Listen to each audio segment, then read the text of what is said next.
So here's the plan. I'm going to keep communicating with Mike and see when he can get here. Worst case, he shows up in 53 minutes. Um, Either way, it's prime opportunity to start the discussion and sort of lay the groundwork for some of what we're going to be talking about today. And in fact, maybe the way we start this is, and Alex, you tell me what you think. Maybe the way we start this is with the discussion questions that we had planned, and that'll sort of give everyone some time thinking about the topic, thinking about um, the philosophy behind this.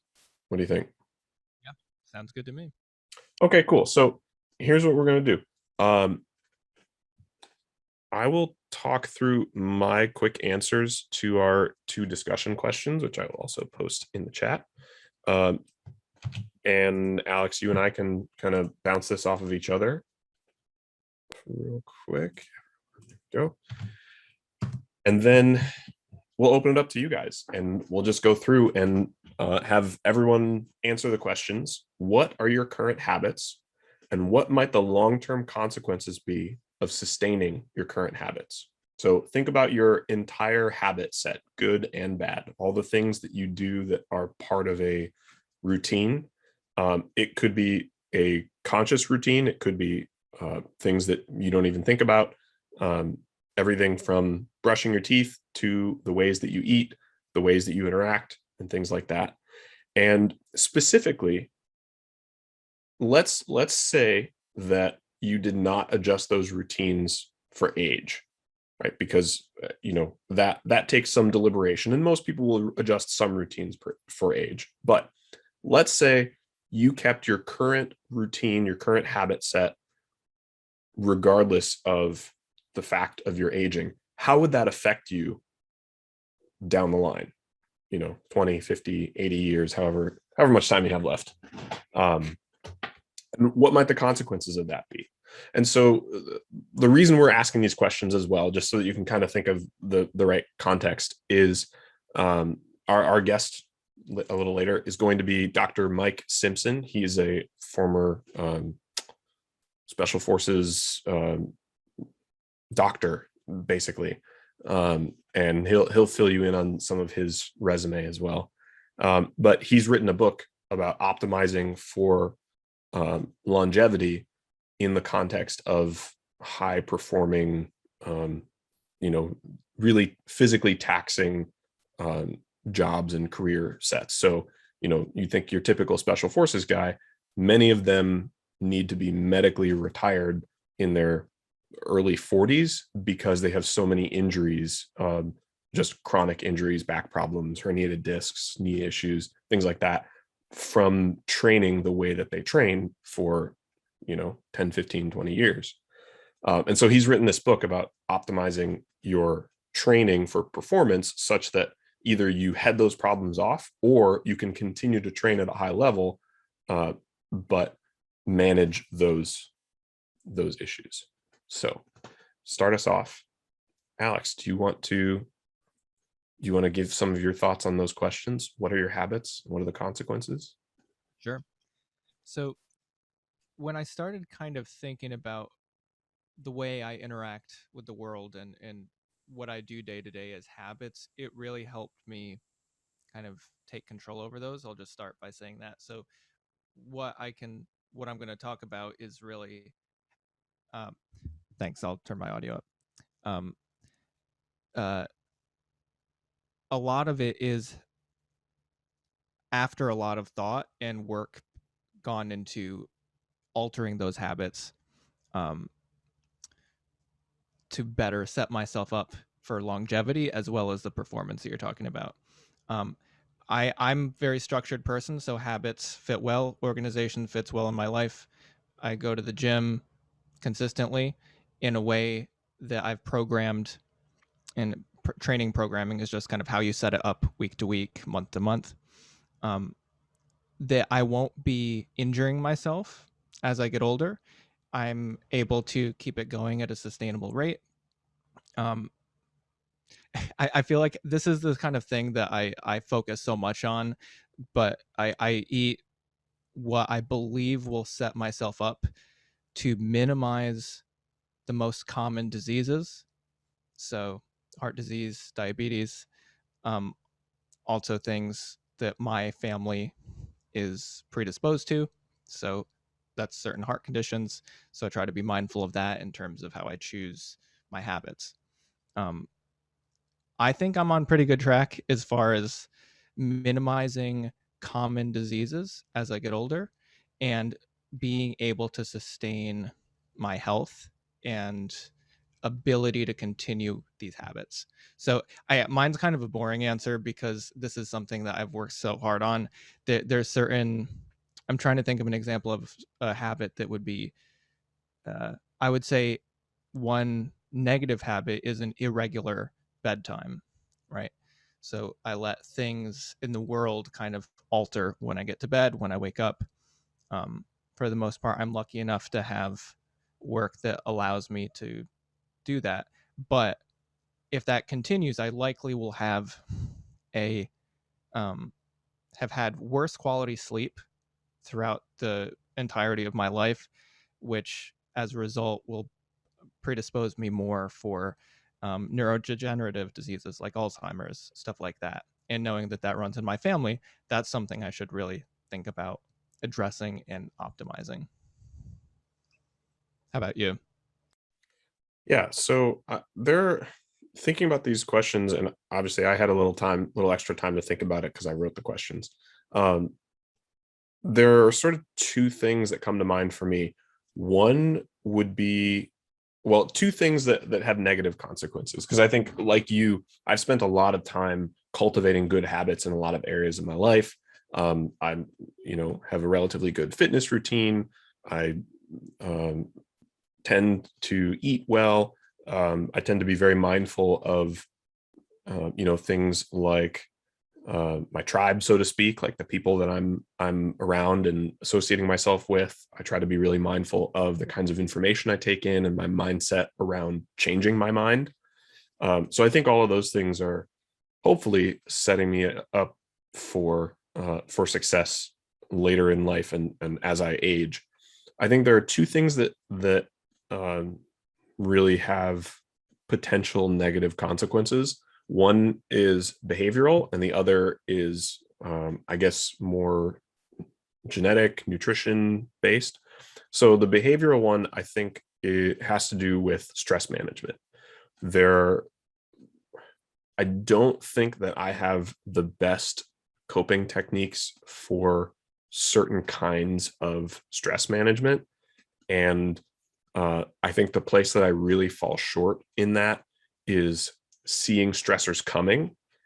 I tend to be blindsided by things that end up becoming chronic stressors, and uh, I think the habit to build there, the thing to change, is really to look at stress management techniques uh, as more something to integrate. So, for example, journaling. Like there have been times when I've journaled like once, and then I don't do it again for 8 months, and then I do one time. And like the times that I do that, I go, "Oh, okay, I see the benefit of this," but it's never become a habit.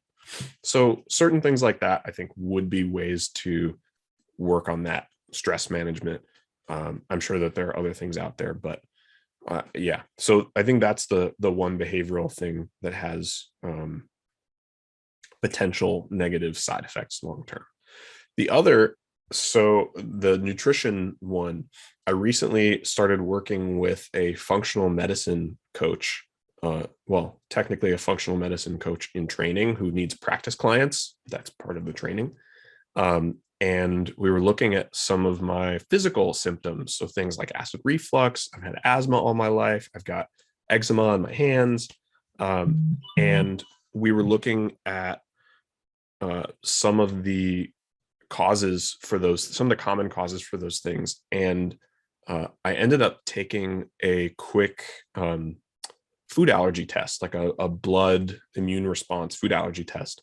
And it turns out there's like 25 foods that I have immune reactivity to. And so part of my habit structure is the way that I eat. And I tend to eat relatively healthy, but it turns out that some of these things that are on the high end of that stack, uh, I eat a lot of. And so part of the habit reforming there is figuring out, how do I maintain a relatively healthy lifestyle, but also paying attention to these potential food restrictions, food sensitivities, and sort of incorporating, um, whatever the results are of my current journey on food elimination. Yeah, no, that's a really interesting. I'm glad you brought up the stress management too, because I think that's one of the things that people often forget to include, right? Everybody, when they talk about health, thinks about, exercise, nutrition, sleep, but that stress management and the actual effects that that has on your body, I think, as Mike mentions in his book too, is really plays a large part. And I know from personal experience, the day after I have a lot of anxiety or I'm very stressed, I feel like drained, right? I feel the actual physical effects of having my adrenaline boosted the entirety of the day before. So that's something that all of these have long-term implications and repercussions. And what I really like about the book that Dr. Simpson wrote is that it feels very balanced, right? It feels like it takes, and I know that's the goal of it, is to take into account, you don't want to have an absolutely miserable life right now just at the expense to be okay later, right?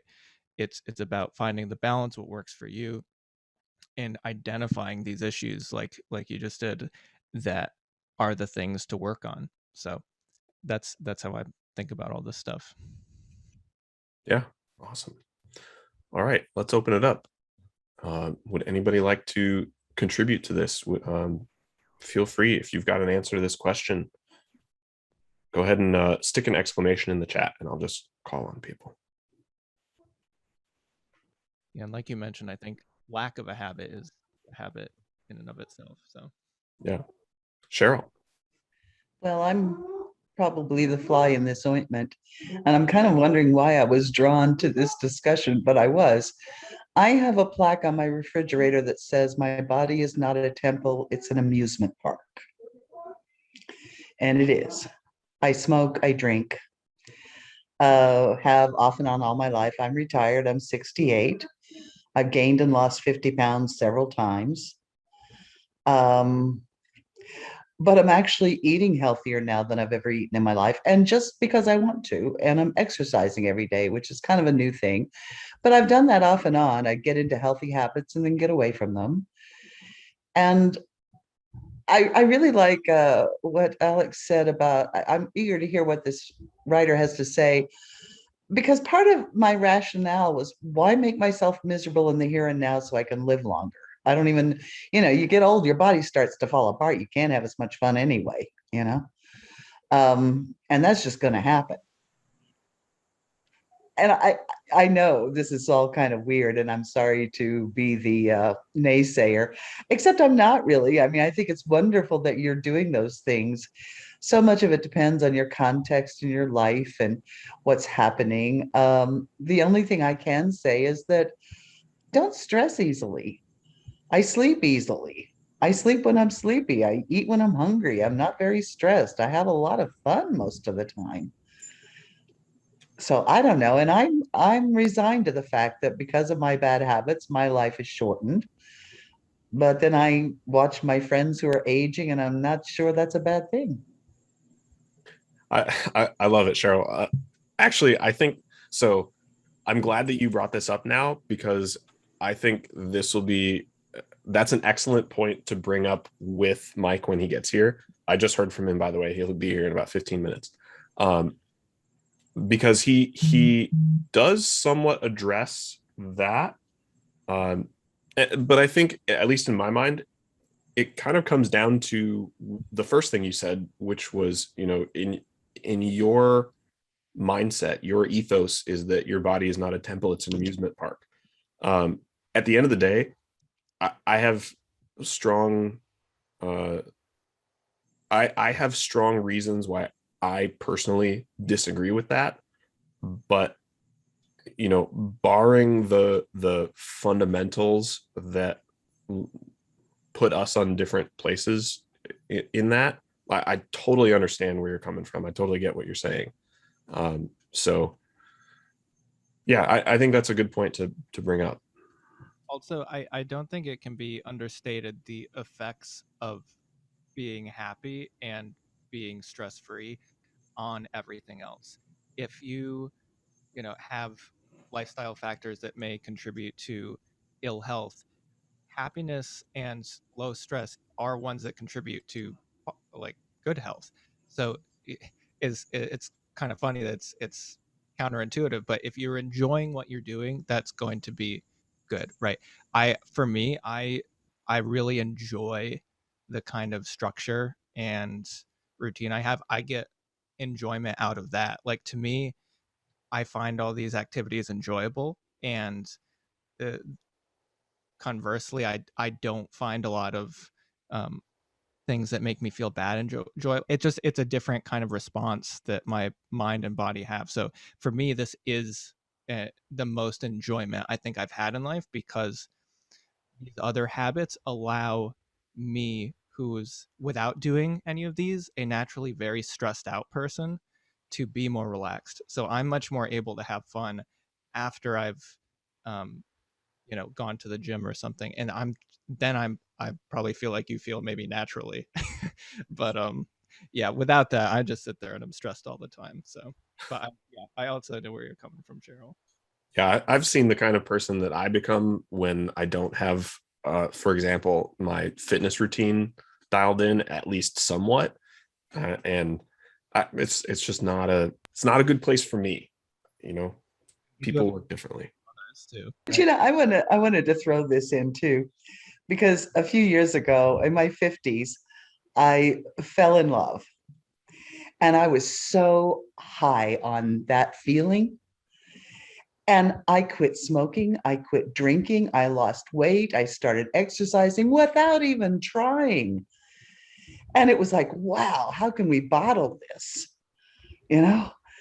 And as these things happened, it was a 2-year relationship, didn't end well. And I thought, I don't want to have to fall in love again to do that. I mean, I'm really kind of amazed at the way the brain and the chemicals in the brain contribute to all this. Yeah, Yeah. absolutely. Found a very synergistic effect. When one area of my life's going well, it very quickly rubs off on all the rest of it, and it's the classic kind of snowball effect, and vice versa too. When something's really getting bad, it very easily can pull the rest of everything with it.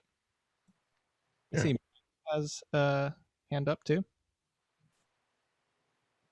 Yeah. Go ahead, Mike.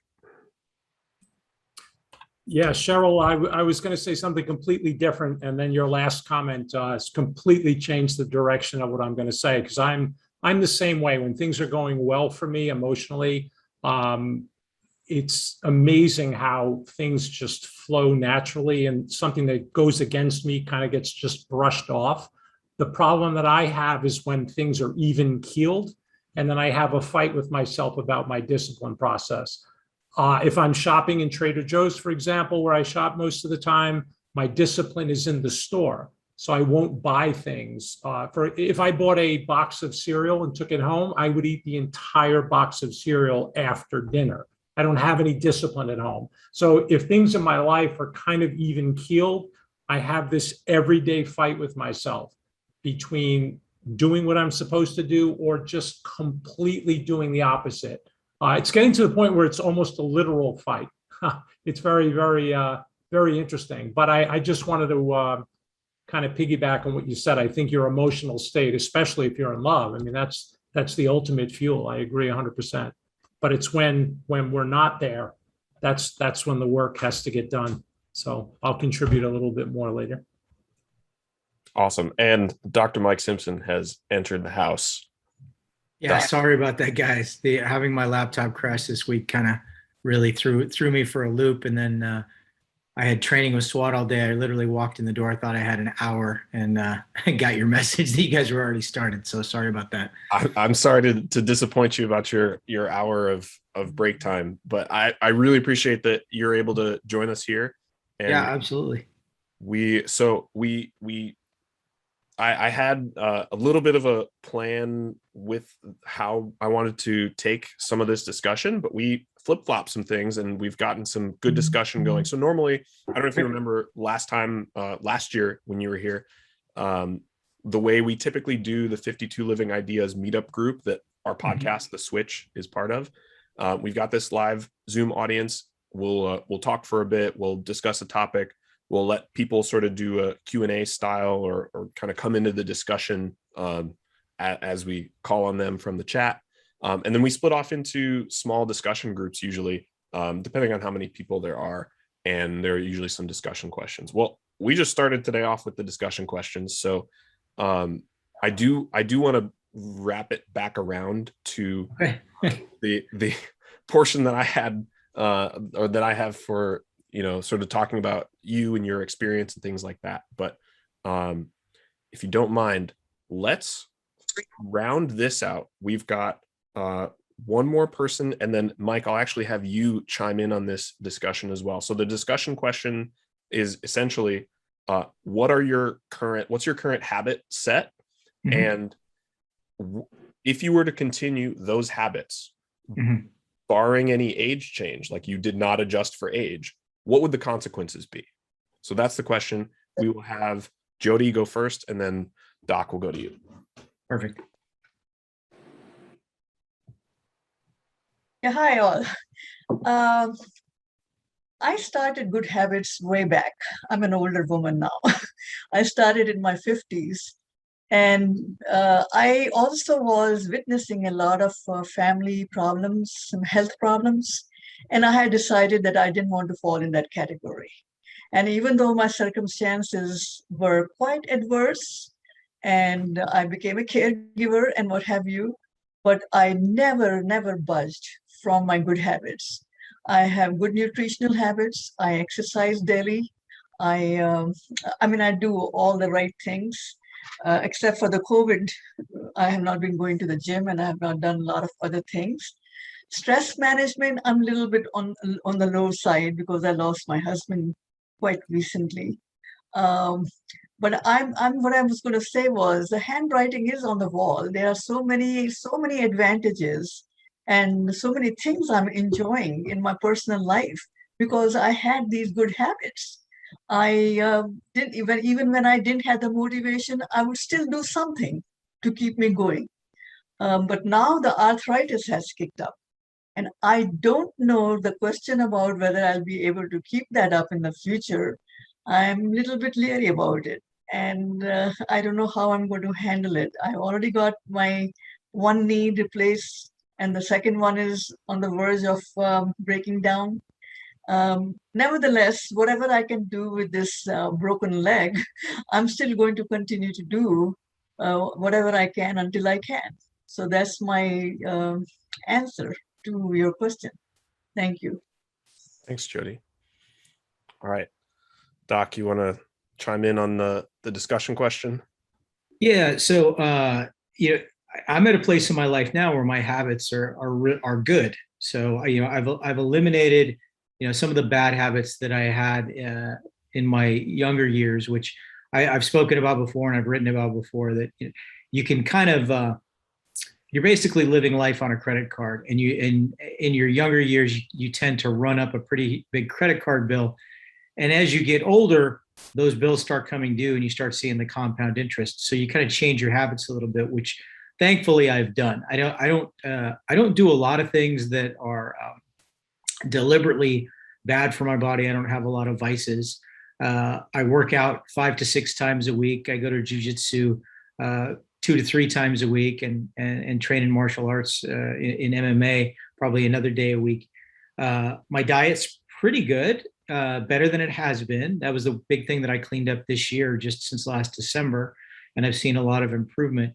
So I think if I were to maintain where I am now, that would actually be pretty ideal. And I think, something that I've written about this. I didn't come up with it on my own. I stole it, but is, consistency over time equals results. And one of the things that I describe in my book is that if you're not consistent, you're going to have these peaks and valleys like this, and maybe you'll make progress over time, but more than likely you'll be able to draw a line through the middle of it, and it'll be mostly even. But if you're consistent, you're going to make these little incremental increases over time, and you're going to see results. Whether that's working towards a weight goal, a strength goal, a conditioning goal, a marathon time, half marathon time, a degree, whatever it might be. Consistency is the key. And I think I'm at a place in my life now where I've found that consistency, and I've found a very healthy balance. So if I could, and if I could take this question, literally the way it's written, and freeze time, and I'm doing great at 55. So if I never aged a day at 55, I wouldn't need to turn back the clock. Arresting the clock would be absolutely fine with me, because I continue to improve health-wise. Maybe it's not measurable week to week, but it's certainly measurable month to month. And I continue to learn, because I think continuing to learn is extremely important throughout our lives. And too often we take for granted that we get to a certain point and we stop learning. And I don't believe in doing that. So I hope that answers the question sufficiently. Yeah, absolutely. And I'm glad you brought up the idea of learning as well, because I think a lot of times when we talk about habits, especially habits over time with age, we are talking a lot about fitness and nutrition. And there are so many other, pillars of health than just fitness and nutrition that matter, and that are affected over time, and that you have to pay attention to. And at least in my mind, one of the important ones that I've been trying to work on since I was a teenager, and hopefully will continue, is that idea of always being open to new information, always attempting to learn and know more than I did yesterday, and have a better understanding of the world than I did yesterday and last week and last year. And so excellent. All right. So with all that, let's go ahead and start. Mike, if you want to give a little bit of a context for this discussion, I know last time we had you talk a little bit about your background and things, and we've got a little bit of a different set of people here today. So just to contextualize, who you are, where you're coming from with your experience, if you want to give somewhat of a recap of all that stuff, I think that would be helpful to start us off. Okay. My name, of course, is Mike Simpson. I'm a doctor of emergency medicine. I live here in the great state of Texas. Growing up, never thought I would be a physician. It was never even remotely on my radar. At age 18 in 1984, I left my parents' house in Tehachapi, California, to embark on a military career, and did my first 4 years as an airborne ranger assigned to the 1st Ranger Battalion. Left life as a ranger, thought I wanted to get out, but eventually ended up coming back in. And I was a Special Forces engineer sergeant, so I got to build things, but more importantly, I got to blow a lot of things up and play with explosives, which is what really drew me to the job. Did that for a little while. I was kind of seeking another challenge, and I went into medicine kind of for all the wrong reasons. I went into medicine as a Special Forces medic because I wanted a mental challenge, and I had heard the legendary stories about how by far that was the most difficult job in Special Forces, and the medics on my team proved that day in and day out. And so I wanted to see what that mental challenge was like. And the other reason was I wanted to get away from Fort Bragg for a while, because I was really fed up with Fort Bragg. And at the time, the Special Forces medic course was in San Antonio. So I thought this would be a great way to mentally challenge myself, and also just get me away from Fort Bragg for a while, which it did both. And discovered that I not only had a knack for medicine, but that I really enjoyed it. I really enjoyed helping people, not just looking at everything as a problem to be solved, but alleviating pain and suffering, and talking to families and talking to patients. And I really, really enjoyed it. So from that moment on, because I thought I was going to finish my military career in special forces, eventually either be a team sergeant or a special forces warrant officer, I really had my eyes on a career furthering myself in medicine, and wanted to be a physician assistant. Was told for a number of reasons that opportunity was closed to me. So I chose to go to medical school.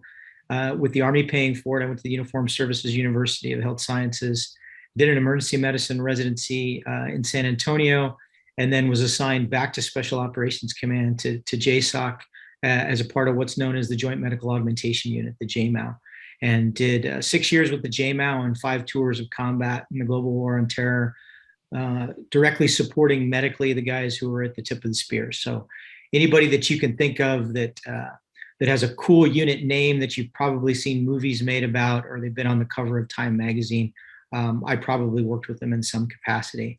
And then retired from the military in 2016 and went to work as just a regular full-time emergency medicine physician. I've done some other things on the side, including being a SWAT physician.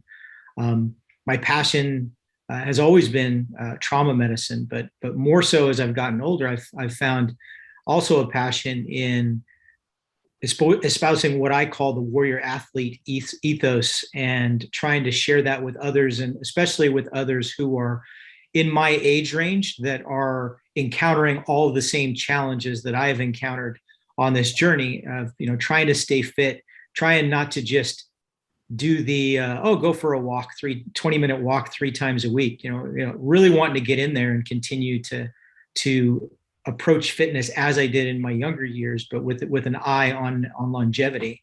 And that's basically been the message and the credo that I've been trying to live by. Alex, you look like you're about to say something. I didn't want to interrupt you. Sorry. Yeah. First of all, good to see you, Mike. Good to see you, Alex.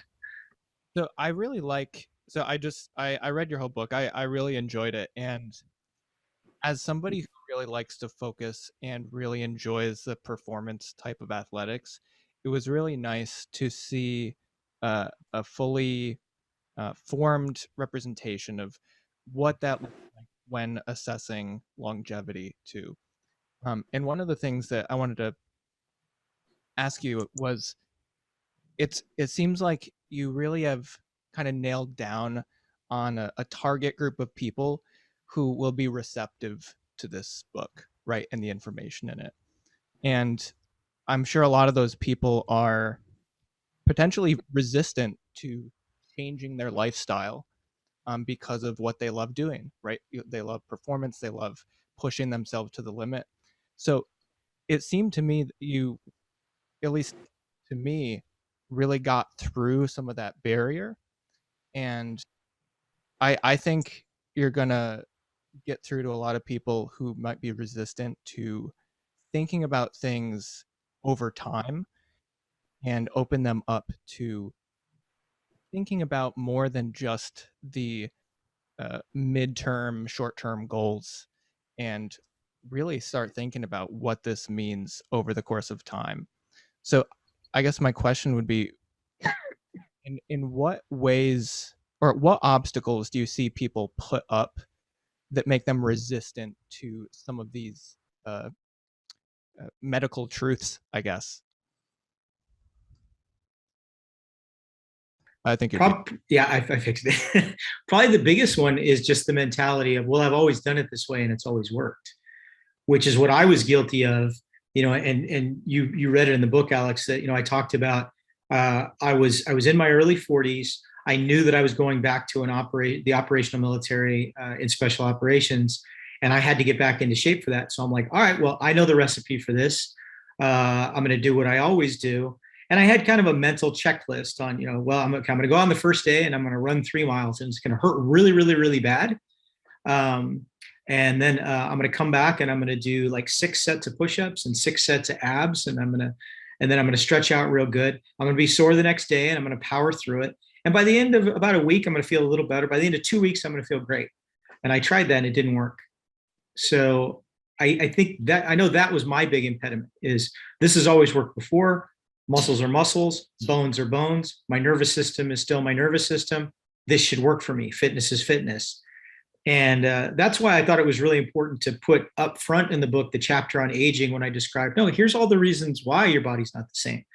But none of these things mean that you can't do those amazing things. You know, you can still do triathlons and Spartan races and go for a personal record on deadlift and bench press and squats. You can still do all of those things, but you need to train smart. And you can still train hard, but you have to train smart. You have to have closer eye on recovery. And you have to recognize the warning signs when, hey, I'm pushing a little bit too far. It's okay to dial back a little bit. And I know people that are only, say, 10 or 15 years younger than me, you know, which is the target audience of this book, that still push it really, really, really hard. And they're like, no, I don't need to do that. I still work out. I work out 6 days a week as a minimum, sometimes 7. And I just keep getting better and better and better. But then when you talk to them and you're like, how's that shoulder? Oh, it's a wreck. You know, how's your hip, your knee? Oh, it's a wreck. Well, have you ever thought of what it might be like taking a week off? And they don't want to hear it. You know, we've developed this fear of taking a week off. Like my muscles are just I'm going to atrophy and I'm going to put on body fat if I go 3 days without working out. We've mentally conditioned ourselves, and that's not at all true. And you can still do things like mobility and stretching and alternative movements. And then you find when you go back into the gym and hit it hard again, wow, you really did improve, because not only did your muscles need time to heal, not only did your connective tissues need time to heal, but you're overloading yourself neurologically as well.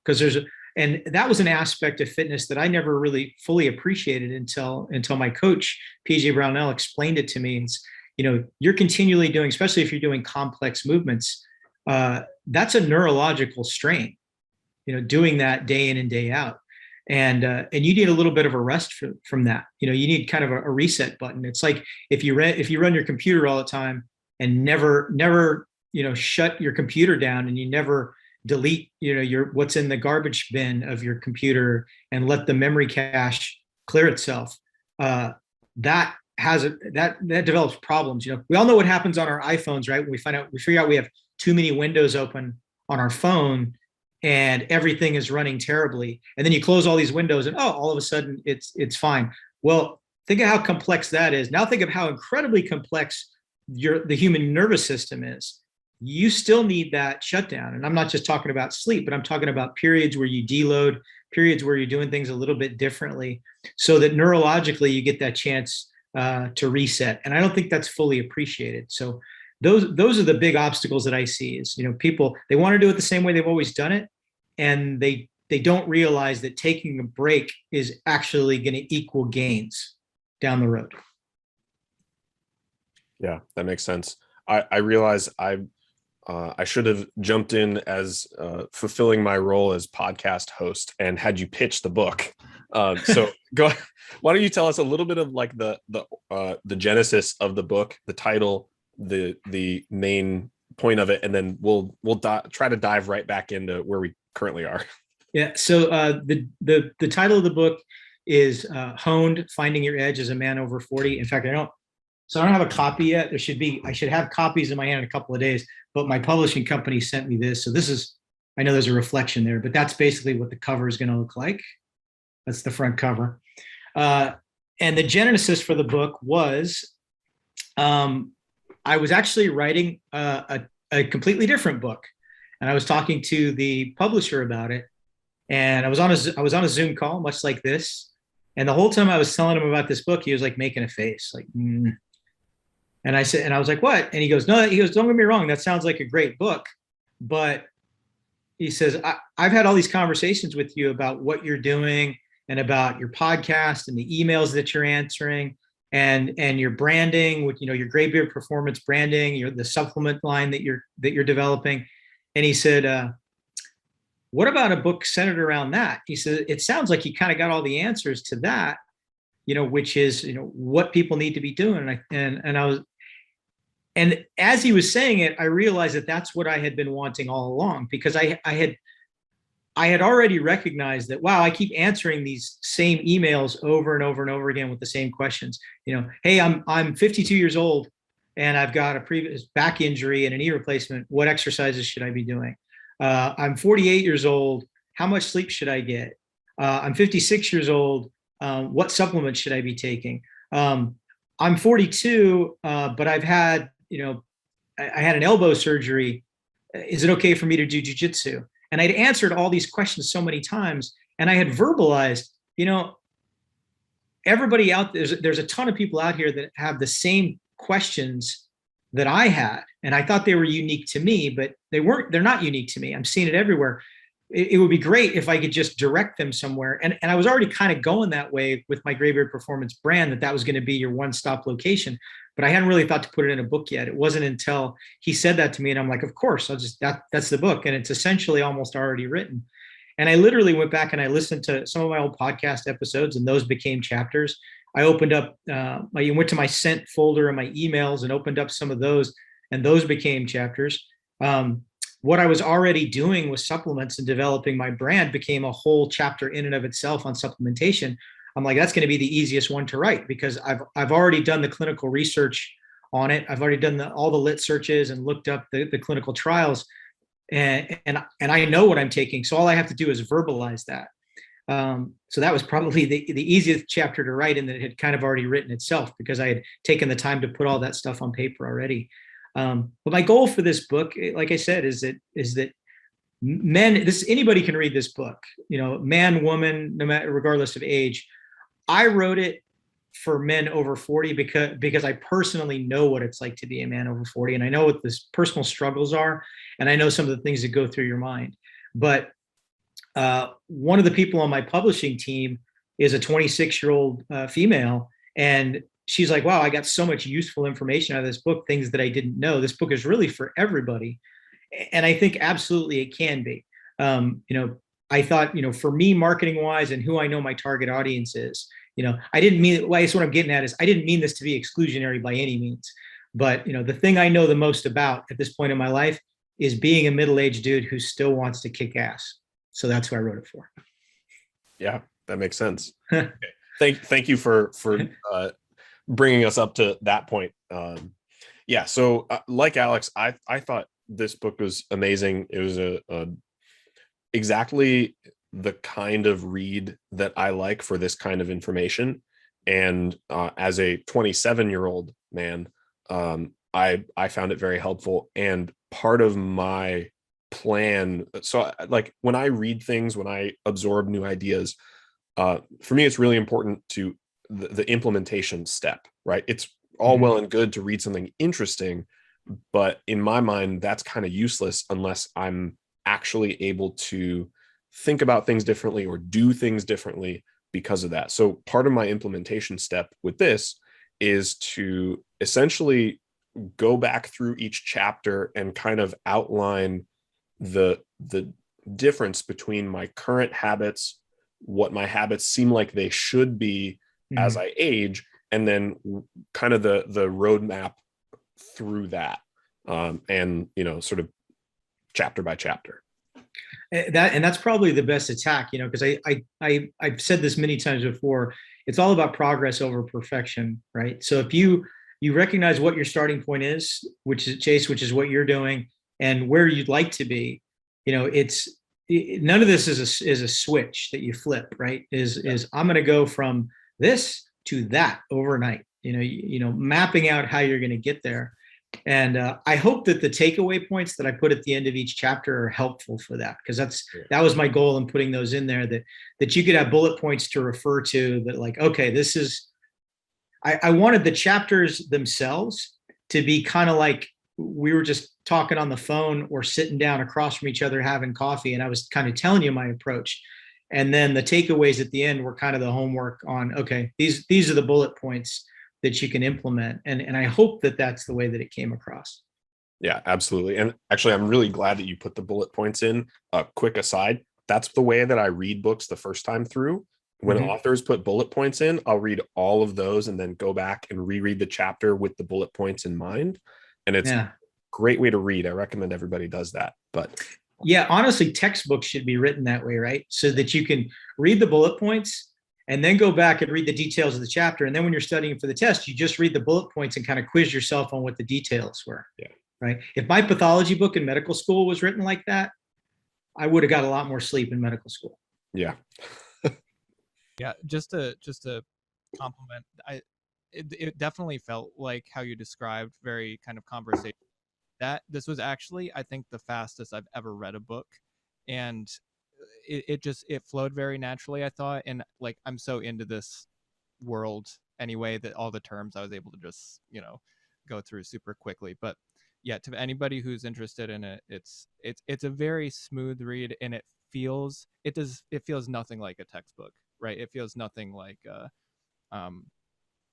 difficult to understand. You really lay it out in ways that are the most reduced concept that's actionable. And like Chase mentioned, that's how we try to focus on stuff here, and actually lets you implement stuff. If you can reduce it and explain it to a child, then you actually understand it.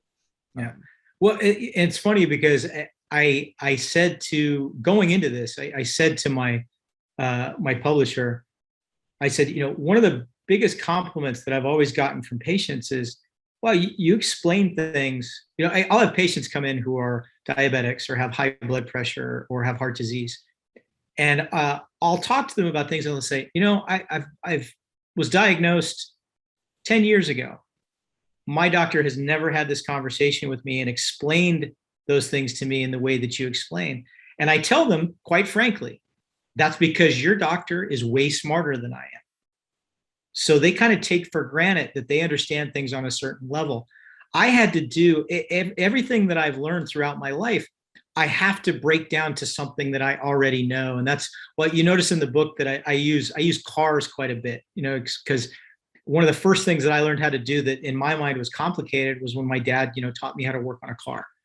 And so I tend to break down a lot of things in medicine into vehicular analogies, right? This is like, and I talk about, pushing 90 weight oil as opposed to pushing 50 weight oil, and warming the car up, and revving it too fast and run it in the red, and I equate a lot of that stuff to stuff in your body. And I found that, at least in my generation, a lot of people can relate to that.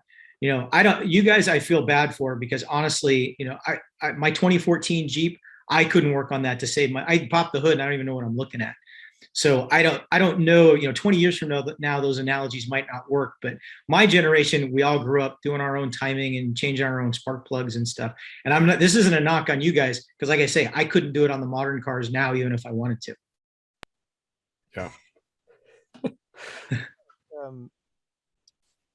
I think when you do that and you give somebody an explanation that they understand, you give them kind of the power over it, of actually being able to understand it. You give them the ability to make decisions for themselves, and you don't have to say like, oh, come see me again in 3 months and then I'll tell you how you're doing. You can start to make certain decisions and problem solve for yourself once you understand some basic concepts. Yeah, and that's an awesome point, Alex, because I bring that up in the book too, that it's one of the places that we failed in modern medicine, is we failed to give people ownership of their own health care. We're just like, it's like this magical thing. You're going to go out there and do your thing with whatever pills I gave you or whatever, and then you're going to come back and I'm going to do some type of magic thing and look at some magic numbers on a computer, and then I'm going to tell you more pills, less pills, whatever. No, there's no reason why you shouldn't have ownership of that. And a lot of it's so simple. Eat healthy foods and drink more water and get some exercise and get enough sleep. That's, if lightning struck me right now and I died, I basically just gave everybody the key to longevity and health just by blurting that out, because it's not magic. I mean, that's really all it is. We just don't emphasize it enough. And we in medicine pretend like it's some magic thing and it's all complicated, and oh, you wouldn't understand. I'm over here looking at my computer screen and only I understand. But people need to be eager to take control of their own health back and know what to do. But we've made that so hard.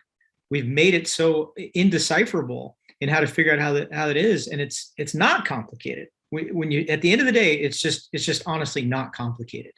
It's some very simple stuff.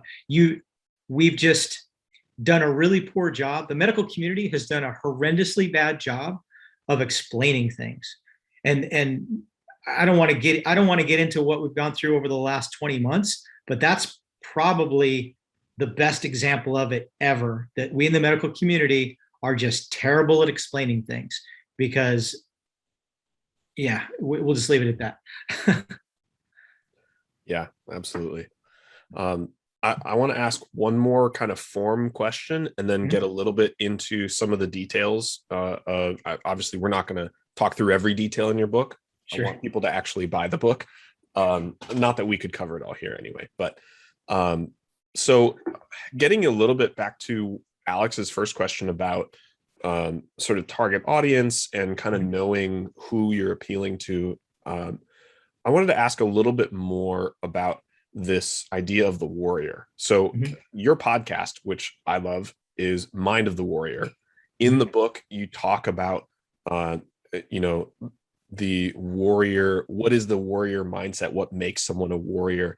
And like, it's clear that you've got a way of identifying with this term that is very meaningful and that you're trying to communicate. How do you see that? And like, how do you see that connecting with the people that you're targeting with this book? Like talk to me about what is a warrior in this context? Yeah, in this context, it has nothing to do. You in the context that I explained in the book, you can be a complete pacifist and never want to be near a weapon in your life and still be a warrior, because I list a lot of the traits in there, and I talk about being selfless and protecting others and putting the unit and the mission first. I talk about all of those things, but in the end, in my opinion, it all boils down to a warrior gets up each and every day and says, I'm going to be the best possible version of myself that I can be.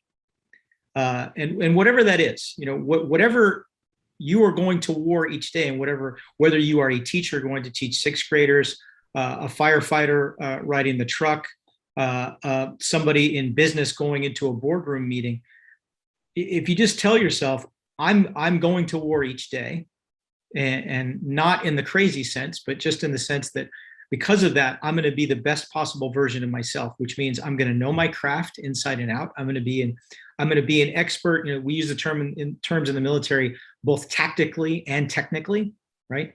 Those translate into business, into education, into literally everything. I'm going to know the fine details of everything, and I'm going to know how to implement them. So both tactics and techniques, right? And also recognizing that, what is the weapon that you bring to war, regardless of what type of warrior you are, and regardless of what era you happen to be living in, whether we're talking about Thermopylae or we're talking about Iraq and Afghanistan.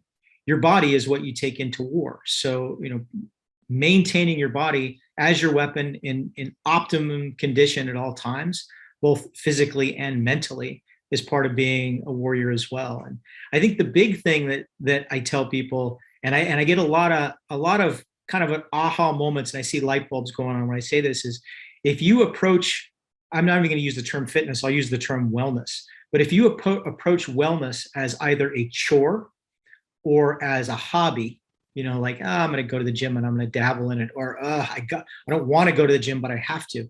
It's always going to be secondary, tertiary, or even further down the line. But if you approach it as a warrior, that you say that this is my obligation because of my lifestyle as a warrior athlete, that every day, this is my number one priority, then you're going to crave that time in the gym. You're going to crave that time on the jiu-jitsu mat. You're going to crave that time out on the road, running into the sunset and back. You're going to look forward to that because you recognize that you are honing yourself. You are the weapon, and you are honing yourself. And it might not be to be in conflict with anyone. It might just to be to know that you're going to be going back to work in that classroom full of sixth graders on into your 60s and maybe even your 70s, and you're going to be sharp both physically and mentally and be the best possible version of yourself you can be, because that's what you deserve, and that's what everybody that you interact with deserves as well. Nice. Yeah. Yeah. That resonates with me in particular.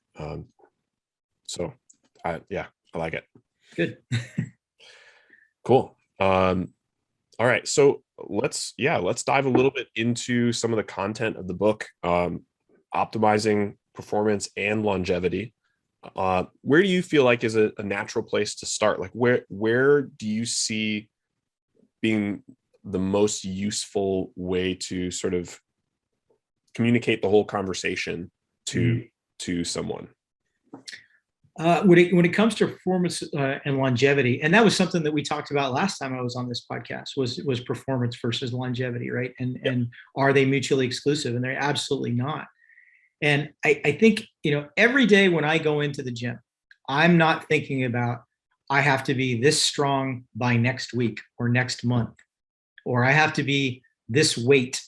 If I am, as of yesterday, I'm 174 pounds. If I want to go compete in jiu-jitsu again, I actually need to be probably somewhere in the mid to high 160s, because if I'm doing IBJJF, I have to get on the scale with my gi on, and I'd be much more comfortable weighing in at 170 and competing in that weight class, because I'm only 5'6". But I'm not overly concerned with that. And if I did decide to compete and I had a competition next week, I wouldn't try to cut weight. I would just accept it for what it was, and I would compete at the weight that I have, because number one, it's not that important, right? This isn't a UFC title fight, and I'm not going to win a lot of money. It's just better for me longevity wise if I'm not doing crazy things and taking shortcuts. Because, and again, I mentioned this in my book, and I've said it on my podcast. The path to injuries is paved with shortcuts. So when you start taking shortcuts, you're going to get hurt, and you might not even see those injuries. But I don't even want to think about, guys who've had really, really long fighting careers.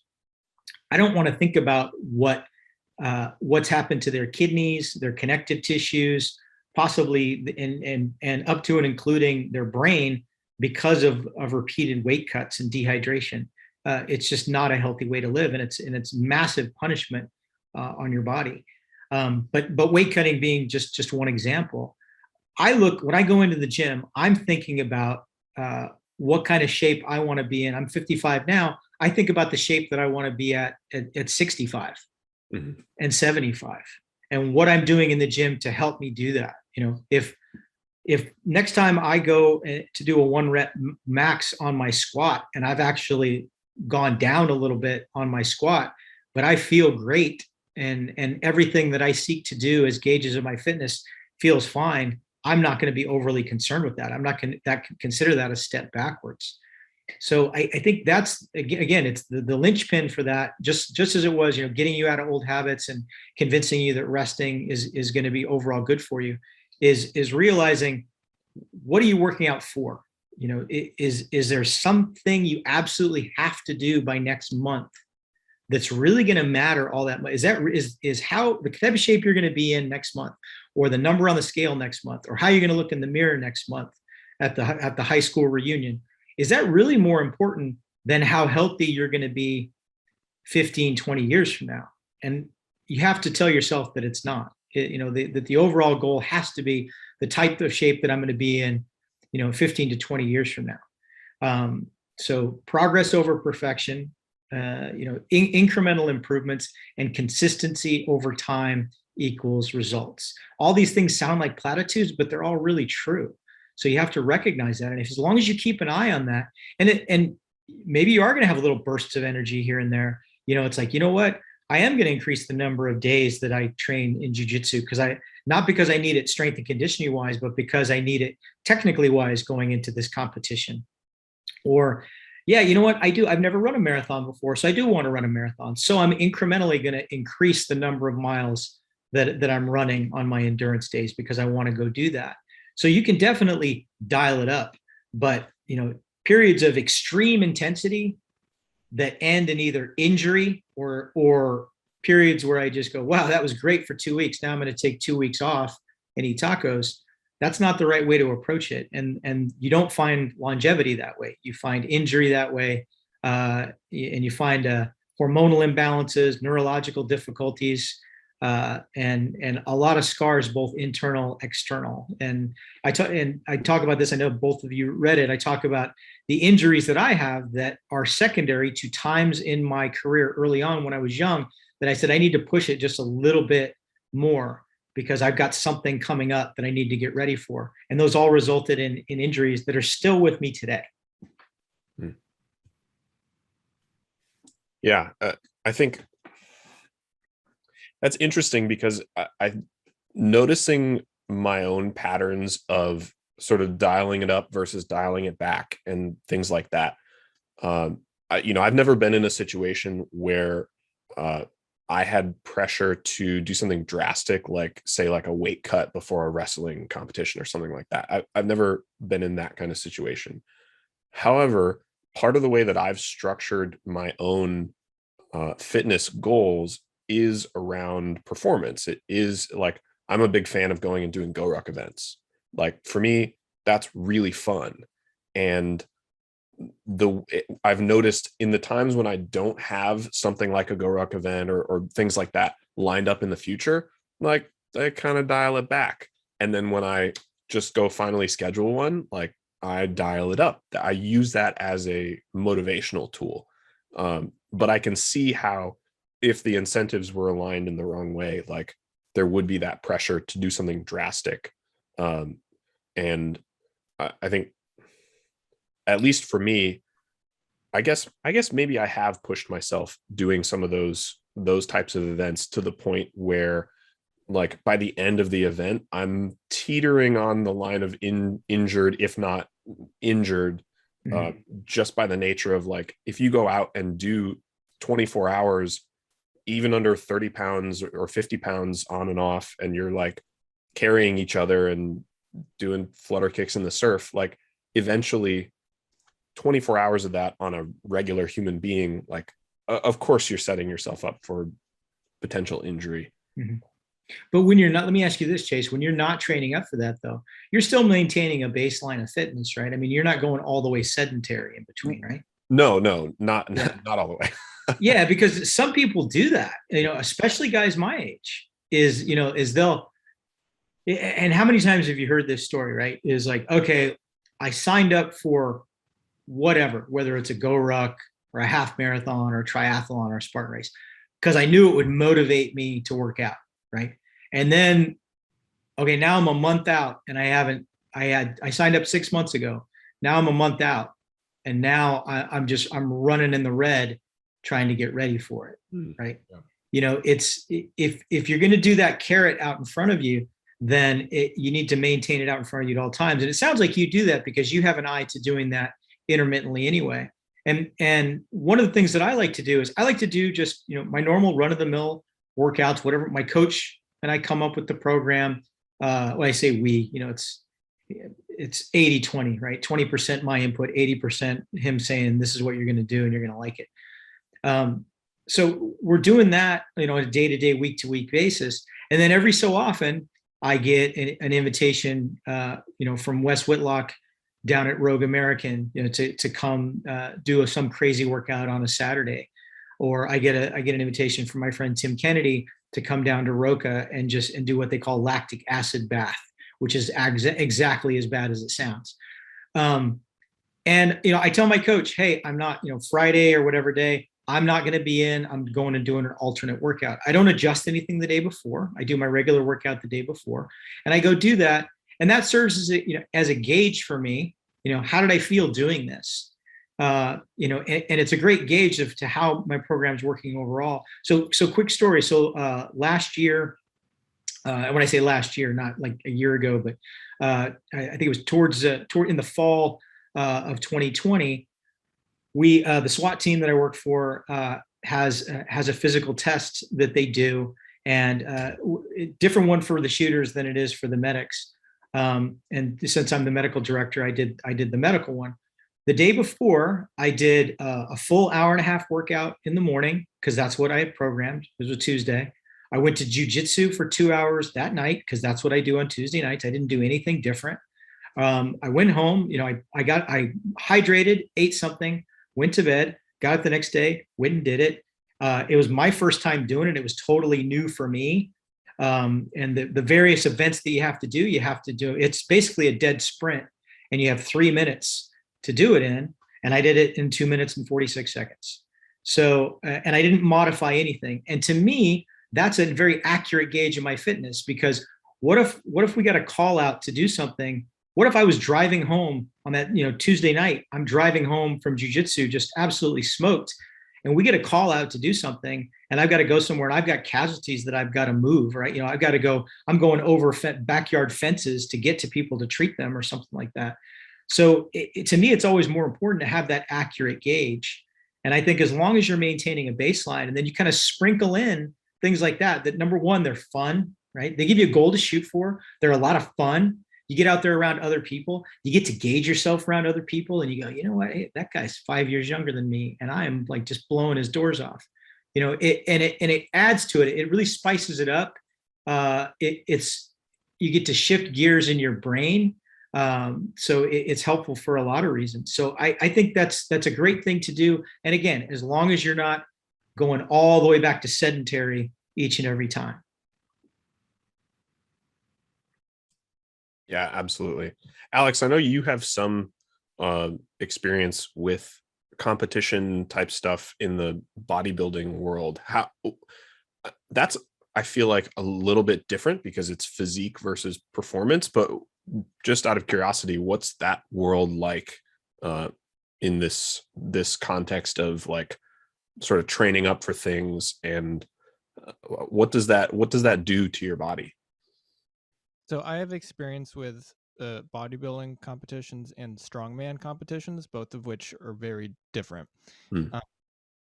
And they both, I'd say, for the level that which I did them, I'd say we're still within the realm of healthy. But the farther you take them and the more often you do them, the more anything like that will start to have wear and tear, right? Mike talked about weight cutting, right? That probably the most unhealthy part of bodybuilding, right? You don't want to be going down to single digit body fats for no reason and dehydrating. I only did 2 of those and it was a great experience as a challenge. But if that was before I was even thinking about the longevity realm of stuff, right? I was just doing for the goal, right? Not for the future. So I would no longer compete in the bodybuilding ones because of the fundamental nature of how low you have to get your body fat. Strongman, I think the community was very focused around being able to continue to do it. They took very long active warm-ups. They paid a lot of attention to the routine and making sure that they didn't get injured, to injury prevention, towards taking time off.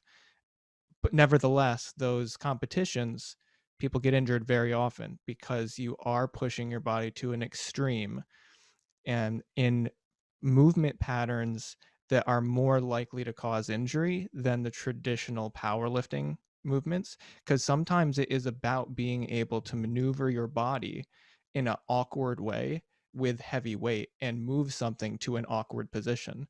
Like with the Atlas stones, I'm 5'8" and I had to pick a stone up, put it on like a 5'8" platform, right? If somebody's 6'5", it's not a big problem, but but it's nevertheless, you would have to hit that same goal. So if you want to get really good at it, it is likely that you'll get injured.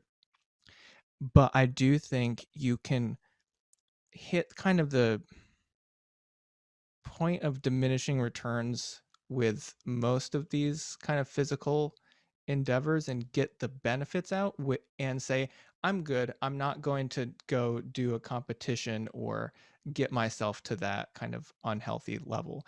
I still do both, right? I still like to lift heavy and I still like to, focus on physique stuff, but I'm not going to be doing the primarily unhealthy aspects of it. So in that way, I very much feel that I'm aligned with kind of the principle of being on, but not at the detriment of future me, right? Gotcha. That makes sense. Yeah. Okay, so I want to get into some individual specific pillars of health, and we've definitely talked a lot about fitness. We'll probably hit fitness or exercise in particular again, but I want to see if we can come up with like a rough shotgun baseline for various pillars. So here's kind of what I'm thinking. Mhm. A couple of years ago, I read the book Wired to Eat by shoot, I'm forgetting the guy's name. He runs the Element supplement company. Anyway, he's a big paleo guy. He's very in his perspective, the paleo diet in particular is a good starting point baseline for people who have not explored exactly what works best for them nutritionally. And then once you've sort of established that, then you kind of go out and figure out using various metrics like what works best for you. I don't know if that's the best baseline, but that principle of having like, here's this baseline, let's then figure out an experiment what's best. I like that approach to any specific pillar of health or well-being. So I'm wondering if we can maybe like quickly go through some of the various pillars of health that you talk about in your book and kind of almost come up with that same approach of like, here's a good baseline, and then here are the things to explore if you're going to deviate from that baseline and figure out what works best for you. So unless you have a particular one you'd like to start with, my suggestion would be something like sleep. Yes, yeah, sleep is a big one, and sleep is extremely neglected. And the problem is the way we look at sleep. And we look at sleep too often. We live in a very fast-paced society where we consider our time to be very valuable, which is ironic considering how much of our time we actually waste, right? But so often we hear the phrase, if only people didn't have to sleep, think of how much we could accomplish. And you hear about greats, like people will tell you how many hours of sleep Thomas Jefferson got, and I don't remember how many it was, but I remember when I went on the tour of his home, they specifically mentioned that how many hours of sleep Thomas Edison got, or Einstein. All these people. How. In modern parlance, somebody who's inspired a lot of people, of course, is Jocko Willink. And we all, Jocko gets like never more than 6 hours. He gets basically like 5.5 hours of sleep because he works hard till about 11 o'clock at night and he's up at 4:30 every morning. And I think we look at sleep wrong. We look at sleep like it's lost time. And my suggestion is you need to look at sleep like it's bonus time. So sleep is the time that's when you're making your gains, not when you were in the gym, not when you were on the running track, not when you were on the Peloton bike or your road bike. You're making those gains while you sleep because that's when the tissue repair is happening. And the tissue breakdown that you did is just clearing the site that's clearing the build site, right? The foundation and the building gets laid at night while you're sleeping. So that's one thing. Also, that's the time you have to shut down. You have to clear all your random access memory. Neurologically, sleep is so important. During the day, beta amyloid proteins build up in our cerebrospinal fluid, and at night, those get cleared. And if those don't get cleared, we know that there's a link between beta amyloid and certain types of dementia as we age. So that's important. That's also the time that your temporary memories, so the lecture, the TED Talk that you listened to on the way home, the martial arts class that you went to in the evening, the painting class that you went to at your local community college, all of the things that you learned, or the textbook you were literally reading right before you went to bed. All that goes from temporary memory into your permanent memory while you're asleep. That's when all the files they go through and they go, well, it's the fact that the lady at the supermarket had a red shirt and a blue bow in her hair. That's not important, so we're not going to remember that. But how the mitochondria function that you read in that textbook, that's probably important. So we're going to put that in permanent memory. So all this is happening while you sleep. So you need to look at sleep in that fashion. Is it something that you need? There's no getting around it. So there's no use in arguing about it. But also it's beneficial and it's something you should enjoy. And I got to tell you, I love, people say to me all the time, oh, you retired after 32 years in the military. I bet you're still up at the crack of dawn. No, I absolutely am not. I love my sleep and I don't set an alarm. And I'm fortunate that I do most of my work from home. So I don't have to set it. I only have to set an alarm typically on time that I have an international Zoom call in the morning. But for the most part, I don't set an alarm. And I wake up probably the same time as most people do on average. Sometimes it's 15, 20 minutes later. Sometimes it's 15, 20 minutes earlier. But I wake up when I'm not sleepy anymore and I'm refreshed and I feel great about it. Because if I do set an alarm, I'm one of those people that every time I wake up in the night and roll over, I'm like, how many more minutes until my alarm goes off? So just not having that, the sort of Damocles of the alarm hanging over my head anymore is quite a relief for me. But I think, again, like anything, it's society has taught us to view sleep through a certain lens. And I encourage people to view sleep through a different lens and make sleep. It's not about getting, medications and supplements, although there are some that I do recommend. It's about sleep, basic sleep hygiene, which I outline in the chapter on sleep. And it's easy stuff that anybody can do. If you were to recommend like a baseline starting point for, say, how much sleep people should get, like, I hear the 7 to 9 hours. Is that like a good baseline for most people, or is that like the food pyramid, like a marketing thing? No, I think it is. It's, the answer is it's different, a little bit different for everybody. And so like for me, I found that 7 to 8 hours of sleep is what I need, but it takes me 9 hours to get it. So because I have some weird waking patterns that I do in the night. My problem when I was your guys' age was it took me a long time to fall asleep, and I don't have that issue anymore. I've through mental relaxation exercises that I talk about in the book and some other things, I've been able to completely bypass that. That used to, for years, that was my issue.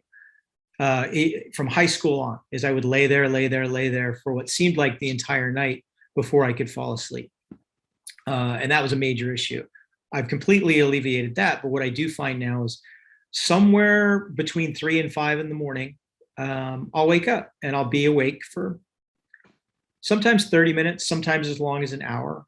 And I don't let it bother me. I just lay there and I don't let my mind go to any place that's going to keep me awake.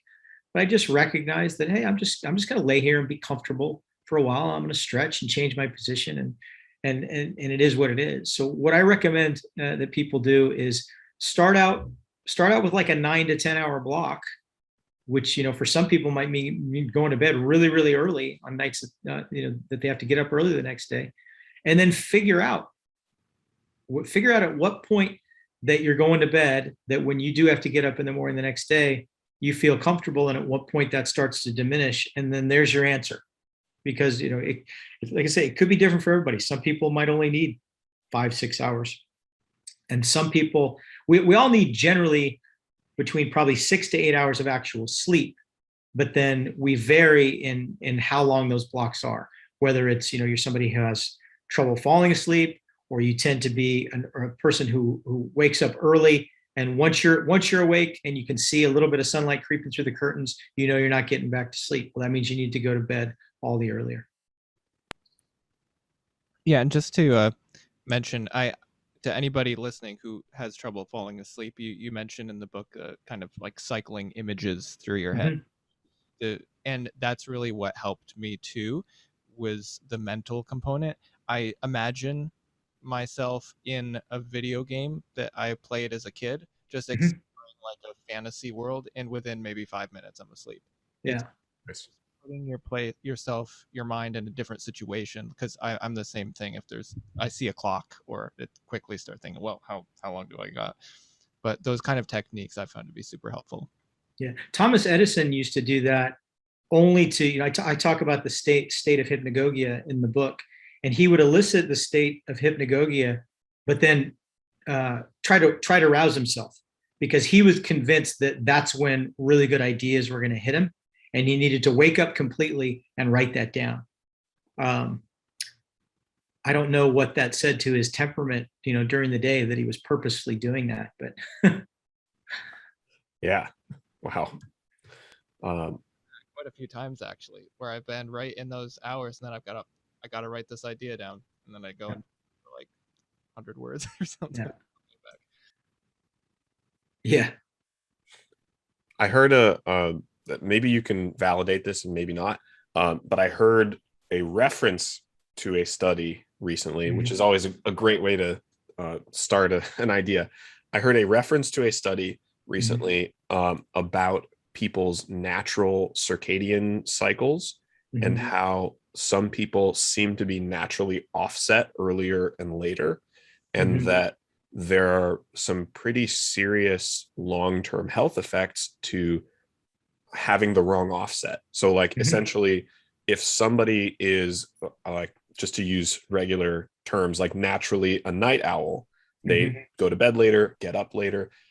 If they are still getting their requisite amount of sleep, or like the sleep window is relatively adequate, 9 hours, but it's shifted early so that they can get up early and go to a job early, they can still be having sleep issues that they wouldn't have if that exact same window of time was shifted. Do you know anything about that? That's 100% true, and they've proven that in a couple of different ways. I know there was an experiment. This was probably around 20 years ago, where they put people in a completely like contained environment where there's no possible way they could know what time of day or night it was, and they did experiments with shifting, gradually shifting them forward, gradually shifting them back. They also did experiments with, okay, we're going to run a 25-hour cycle. Now we're going to run a 23-hour cycle. And they did find that it didn't matter. Like 8 hours was not equal to 8 hours. It wasn't always the same. It had a lot to do with that. Because somehow your body, and they say, well, if you do all these things with light, right? Then that's one thing to tell you, you're working night shift. So when you leave your place of business, you put the sunglasses on so you don't see the sunlight. So, and that helps to an extent. It absolutely does. But your body has other ways of knowing what time of day it is. If you could be and you might not be able to verbalize it, but you could be underground or in a connex. There are things that are gravitationally different about the earth, day to day, week to week, month to month, and hour to hour, that over time, I'm sure your body has a way of determining. I mean, it absolutely has to, right? But I'm getting a little bit off track, but absolutely true. And I know that I don't think I mentioned this in the book, although I probably should have. Literally the very first day that I woke up in the United States Army, I arrived at the reception station at Fort Benning, Georgia, and we got in late. It was already dark, and I got shown to where my bunk was going to be, and told, all right, when the lights come on in the morning, you get up, you shave, you brush your teeth, and you come outside, and then you're going to go to breakfast, and then we're going to get you started. And I remember the lights coming on, and the first thought that popped in my head was, I don't think I can do this.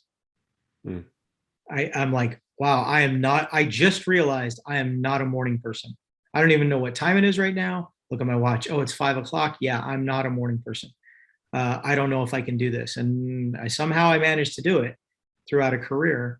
But I probably do have some, that probably compounded the long-term sleep issues that I have. And it wasn't until I got out of the military and said, I'm going to go to sleep when I want to go to sleep, and I'm going to wake up when I want to wake up.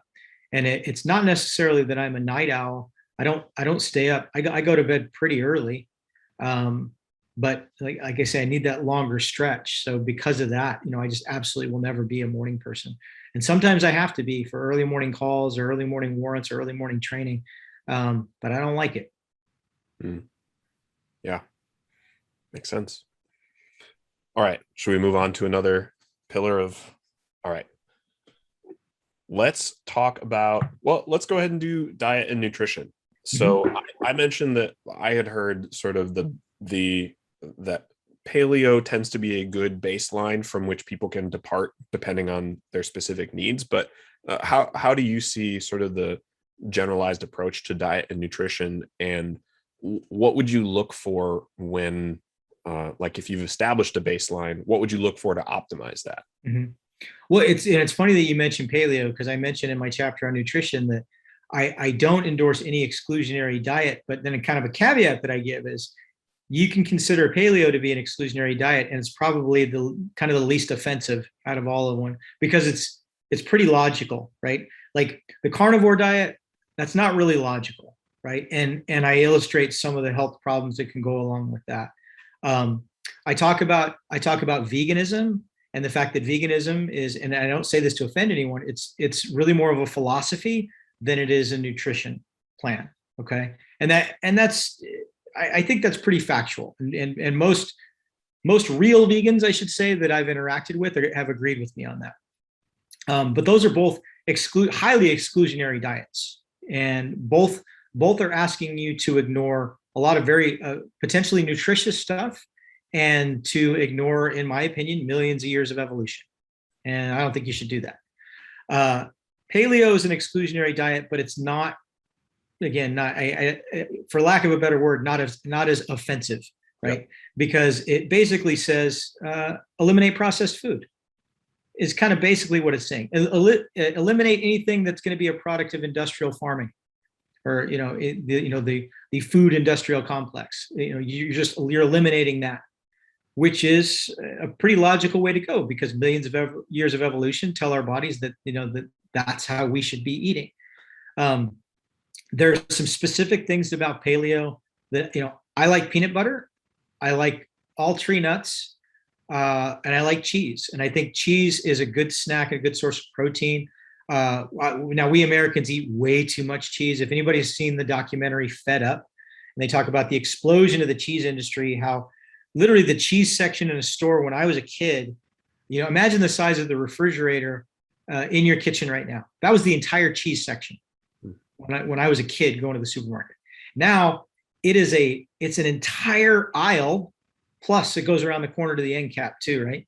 So the cheese, and the documentary Fed Up, which is 80% a great documentary, 20% slanted, has a lot of really good information on kind of why that is. And we do, as Americans, I will tell you right now, eat too much cheese, but I don't think it's something that should be eliminated. So what I tell people is, if somebody hands it to you through a drive-through window, it's not what you should be eating.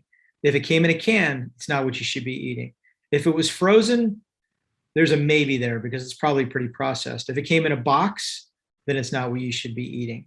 So the closer you can get to good organic food, and this is before we even talk about eliminating, how much red meat or how much pork or how much I take the skin off chicken. Before we even get into those conversations, which are completely different conversations, just think of it in those terms, that I'm staying away from processed food, because processed food is going to be, it's going to be too high in bad fat, too high in carbohydrates, too high in preservatives, and too high in salt in pretty much every case, probably 90% of the time. So the closer you're getting to natural food, the better off that you're going to be. If you are growing your own vegetables and slaughtering your own animals, that you're kind of ideal right there. You really are. If everything you get was handled by 100 people before it got to you and had to be reconstituted in a box, or thawed out or opened from a can, then probably not so much. Yeah, that makes sense. And okay, so let's say that I've established that baseline of I'm eating mostly, organic vegetables, fruits, meat, that kind of thing. And I want to really dial in what my body in particular should be eating. And this could be where would you recommend people move on from there? And it could be a routine, it could be a resource, it could be talking to their doctor. If you want to go the step beyond that, where should people go? Yeah, don't talk to your doctor. because quite frankly, we don't get enough training in it. And that's the biggest argument that I get when I try to present people with dietary stuff. Like when I have conversations that are with people who are engaged in exclusionary diets, and I try to tell them my argument, the first thing they hit me back with, and I don't have a whole lot of argument against it, is you don't know, you don't learn about this in medical school. And it's like, okay, granted, but as an undergraduate in health science, with a biology minor, and as a med student and as a practicing physician, I did learn all the basic science behind that, behind the physiology, behind how the Krebs cycle works, behind how how insulin works, and cellular metabolism. I learned all that. I had to go do the rest of the research on my own to kind of ferret that out. But don't discount me because I'm a physician, because you absolutely happen to be right that physicians don't get enough training in this in medical school. So I would say go to a nutritionist, go to somebody who has actual training in this, and that has gotten better over time. There used to be, and I'm not trying to belittle anybody, but there were years ago I heard somebody say, "Congratulations, you got a degree in the food pyramid," and I don't think it's ever been that bad, in defense of dietitians and nutritionists. But I think it has continued to get better, especially over the last decade. I think we know more. And I actually give credit to a lot of these exclusionary diets for making people take a look at it and say, you know what, maybe we do need some studies to see if that's a good way to go or not, and why it isn't. And in most of these, to kind of circle back to exclusionary diets for just a moment, what we find in most of those exclusionary diets is two things happen when you go into an exclusionary diet. Is number one, you do eliminate processed food, right? Whether no matter which end of the spectrum you're on, whether you're talking about keto, carnivore, or vegan, you tend to eliminate processed food, and your calorie count goes way down too. And also in pretty much all of them, you tend to limit a lot of the refined sugars and processed carbs. So all of those are a recipe for healthier living and weight loss right off the bat, regardless of which one of those particular piles that you happen to be in at the time. Nice. Yeah, that makes sense. I mentioned in our small discussion before you joined that I've been a practice client for someone who is becoming a functional medicine coach, who's currently a doctor of pharmacy and is becoming a functional medicine coach. And one of the things that we went through was basically just like a baseline symptom list. And then I ended up doing a food allergy test. And it was just like a couple of drops of blood, send it to the lab, and they see if you have immune reactivity. And it turns out I have immune reactivity to like 25 different foods. So sort of working through which ones are actually causing symptoms, which ones are relatively benign, and sort of going through that process. So in my experience, what's called the functional medicine community seems to have their heads screwed on straight. A lot of them are, medical professionals already who are being trained in this specific field. Do you have any experience with the functional medicine people? I do. Some good and some bad. Yep. So, I will say that. I think functional medicine, especially in the realm that you're talking about, has definitely shown worth, because they're probably one of the first areas to recognize exactly that all these food allergies that, again, are secondary. If you trace these back to the root cause, a lot of these food allergies, like you're allergic to 25 different foods. And I'll bet if you do a deep dive into that, you're probably allergic to, I'm going to say 3 to 5 things. But those 3 to 5 things are shared throughout that. And it might be a high level of nitrates. It might be it's something in the process and preserving process is probably at the root of that. If the zombie apocalypse happened tomorrow and you were foraging, I don't think you would have any issues. I really don't. Most of what people are allergic to in foods are things that never should be in foods to begin with, right? So I think functional medicine has done great things in that. Where when I hear the term functional medicine, it makes me cringe a little bit is when I hear, just recently there was a viral video of a functional medicine physician who was saying some things about vaccines that weren't exactly true. So that's where I kind of take a step back. Yeah. Is when I hear, it's like, Bo Hightower is a chiropractor, and a friend of mine has an amazing reputation. And he's not a chiropractor who gives people advice on things like vaccines, diet, things like that. He told me quite frankly that he doesn't like it when chiropractors do.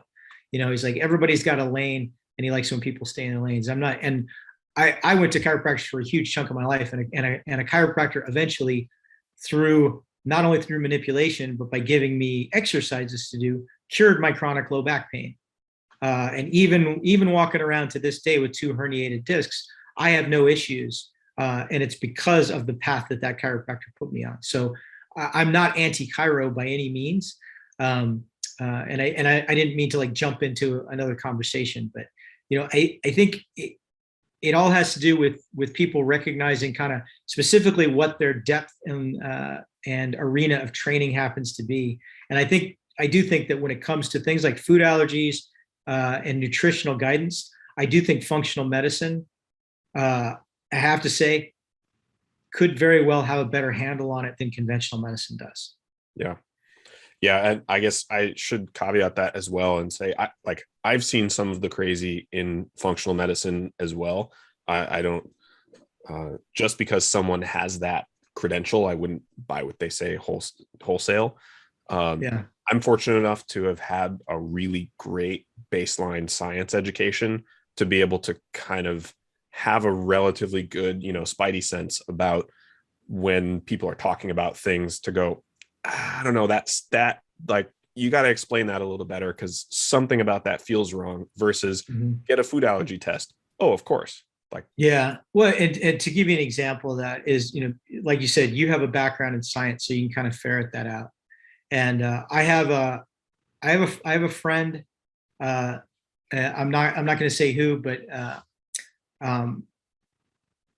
had a very, very long, and I will say up front, it's not who you think, who had a long career in professional athletics, and I'm not going to say what sport, and currently is tied into some different supplements, and one of which I was asked to try, and right away I saw the problem with it in the directions on the supplement.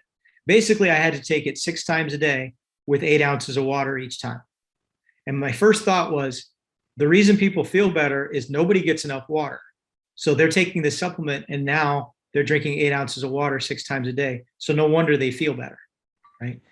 And then this same individual who's been kind of trying to get me on board to give an endorsement, which I've told them that I wouldn't do, not only because I have my own supplement brand going, but because I'm not believing what I'm seeing about this particular branding, sent me a thing about somebody who got diagnosed with COVID, and they struggled with COVID for 10 days. And then on day 10, their wife brought home this supplement and they took it. And 2 days later, they felt great.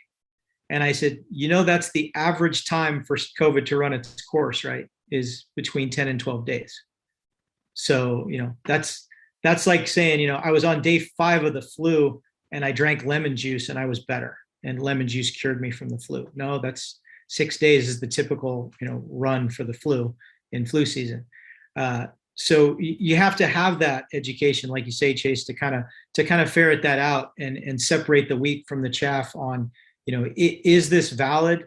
To reflect on COVID again, in the early days when a lot of these studies were coming out, where people were like, I treated 38 patients with X or Y and they all got better. Well, what does your control group look like? Well, I didn't have a control group. Well, then that's not science. Yep. You know, that's 38 people that might have just gotten better on their own. And he's like, oh, well, I selected 30. What if we measure them against 38 hospitalized people? Well, no, it doesn't work that way. So they were already baseline sicker. You were treating people as an outpatient. That's not the way science works.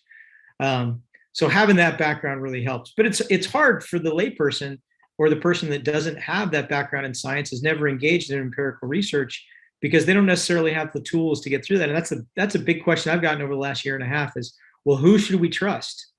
You know, because this group of scientists is saying this, and this group of scientists is saying that, and we don't know who to trust. And I recognize that you know, I can usually look at a study. If I can't look at a study and tell if it has at least some validity or is completely dismissible in the first 10 minutes, then I send it to a colleague and I say, what am I missing about this? You know, because the results are too good to be true, or you know, or the results have to be true. You know, what's your take on this? You know, basically I send it to people that graduated higher than I did in my medical school class, and I ask their opinion on it. And that's, I think, what people have to be willing to do, is to turn to somebody they know that doesn't have a dog in the fight, and say, what's your take on this? Yeah, for sure. That kind of naturally leads us into the supplementation pillar. So if we go through this same exercise of, you know, baseline and branching out, where would you guide people with supplementation? Yeah, so where I would guide people with supplementation is I would say, so there's conflicting views on supplements, and some people you will talk to will say, well, about every 10 years, a study comes out that says, all right, well, we gave people vitamins, and guess what? You don't need them. You're going to get, as long as you're eating right, you're going to get everything you need from food. And I point out there's a couple of things wrong with those studies every time they do them. And number one is they're not taking into account that most people aren't eating right, number one. And number two, they're doing those studies on averages, so not people who want to be high performers. And I also point out that average is not necessarily normal. So, you know, like if I selected 100 people as average to do a test on to see if vitamins were an improvement, and I picked 100 average people, they would all be overweight. None of them would exercise properly. They would all be eating processed food. A certain percentage of them, you know, probably around 30% of them would be smokers. So this would be a reflection of average people, but that's not normal. You know, that's the societal average. So those are some of the problems in those studies that say, well, you don't need vitamins and you don't need supplements. Then at the opposite end of that spectrum is you have, you know, people that are really pushing supplements, that are coming up with all of these things with outlandish claims as to what it's going to do for you. And the fact of the matter is, the big feedback that I get, and in my supplement line, my goal is to have 7, because everything that I take right now, I have basically lumped it into like 7 different groups. I have two products out now, my longevity formula and my energy formula.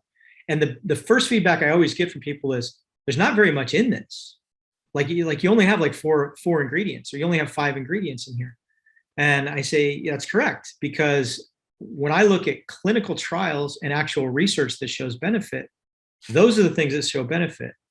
Because people say, well, I can get the 5 things that are in your longevity formula, plus 10 other things if I take this other product, and it only costs a little bit more. And I say, yeah, but you don't need any of those other 10 things. All those other 10 things are completely wasted. You know, or they say, well, the concentrations you give, yeah, well, I give the concentrations in my supplements are the concentrations that have been studied. You know, maybe there's not a deleterious effect to taking 3 times that. Maybe there is, or maybe you don't need it. Maybe your body's just going to flush it out. You know, I based my amounts on, you know, on the RDA and on the clinical trials.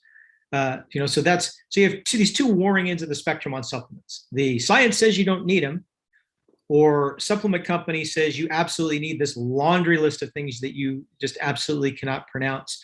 They comes from a rare and endangered flower that only grows above 20,000 feet of altitude. So you're going to pay that price for it. And the fact of the matter is, there is a lot of data out there, and a lot of this has been studied, and the clinical data is there. And what you might not know how to read the studies, but anybody can go to PubMed.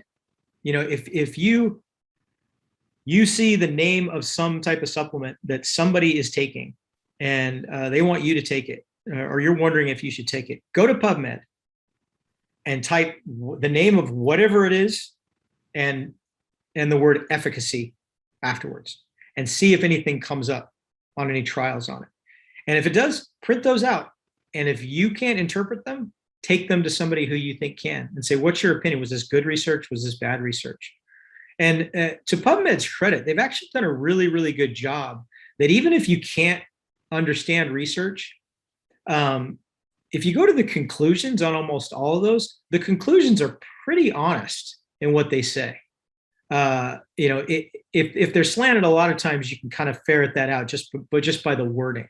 But for the most part, it'll be very upfront about, you know, a distinct benefit was shown in this. You know, and that can be kind of a shortcut to you, at least initially, as to whether or not that's something that you want to try. But don't go to YouTube. That's the first place I go. YouTube is not a peer review source. That's what I tell people all the time. Yeah, it's crowdsourced peer review. Yeah. So thumbs up and thumbs down. Don't go to YouTube. Don't go to Wikipedia. Don't ask people in a Facebook group. I always say, you know, Facebook medical advice has probably killed more people than smallpox. So, you know, don't go into a group of your friends on Facebook and post a picture of your dermatological lesion and asking people what you should, because you'll get everything from go to the ER right now to put pine tar on it. Yeah. And it's probably ringworm. That's unfortunate. Yeah, and it's, I guess we keep coming back to this, but there's so much that is easier to understand when you have the baseline education. That like I had a great science education. I can go, and I've read studies before, and I would say at least 30 to 50% of studies that I read, like, I actually understand very well. And then the rest of them, I don't, but I can see where people lack those levels of understanding. And that's a little sad to me that we've failed in educating our populace, that, you know, people don't have that. Well, but you know what? Let's take that failure even a step further. So we've not only failed the populace, but we've failed the scientific community has failed the scientific community in allowing, for lack of a better term, all this bullshit research to get published. Okay, we know that there are peer review journals out there that are what we call pay to play. Right? Is I can come up with anything, and as long as I don't claim to, as long as my research doesn't claim to cure cancer, and as long as you know, I don't have a lot of grammatical errors in it, and my graphs are nice and pretty, if I pay them, they're going to put that in there, right? And we've seen this over the last 18 months. We've seen articles get published, and the peer review really was spell checking. That's all it really was when you get down to it. So it's, you know, so there's junk science packaged as science, or, you know, and I tell people oftentimes, and you know this, Chase, sometimes it's just as important what they don't say as what they do say. The information that they don't say, you know, we selected to avoid selection bias, we did X or Y. You know, if that's not in there, that's a problem, you know.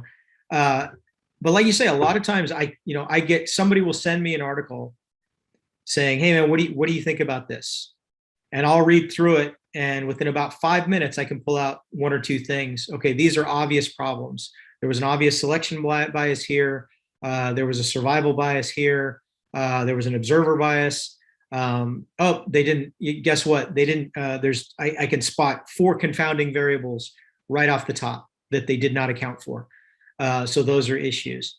But by allowing that to go on and not having very clear statements up front in articles, like that's something that should be required. And a good scientist will put that in their conclusions, right? They'll say, we recognize that this is a small sample size. We recognize that there is the potential confounding variable of X or Y.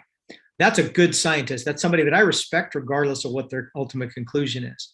But the people that don't list, like if there's an obvious, and for those that don't know, so a selection bias, I'll give the most rudimentary example of a selection bias is if we took 200 people, group A and group B, and in group A, 75% of them got, we'll say group A, everybody lived in an even numbered house. And group B, everybody lived in an odd numbered house. And in group A, 75% got testicular cancer. And in group B, only 10% got testicular cancer. So we've determined those that live at these addresses are more likely to get testicular cancer.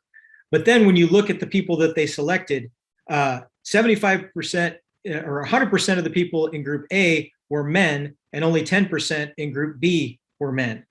So, hey, guess what? That explains why there was a difference, right? So that's what's called a selection bias. Can you just say, yeah, I sure will. So that's a selection bias. And you see that a lot I've seen this in studies where they're claiming that, drug X works really, really well for COVID, right?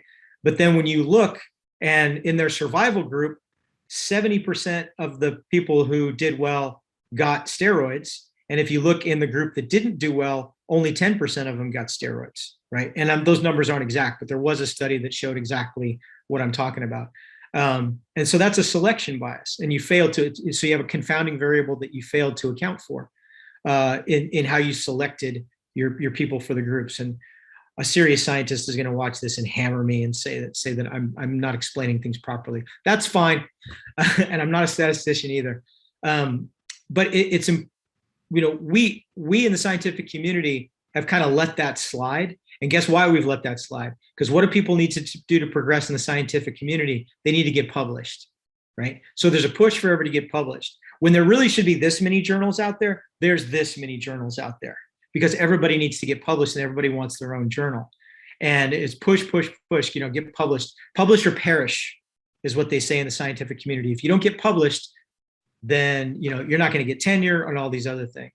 So we've allowed a lot of crap to get published, and you got to weed through all that. And there's no way, I have a difficult time with it sometimes. There's no way the layperson can do that. Yeah.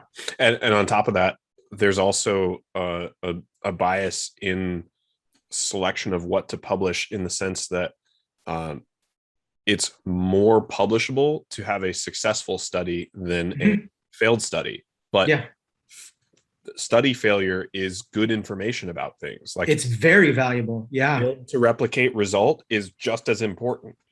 Mm-hmm. So, yeah, unfortunately. So I work in the medical industry. And I work for a company, and there was a certain medical device that we had, and I got approached by a teaching hospital, and they wanted to do a non-inferiority study of one of our devices against another one. And the company was like, "What? Well, we want to prove we're better than that, not that we're not inferior." And I'm like, "No, you don't. A non-inferiority study is a good thing.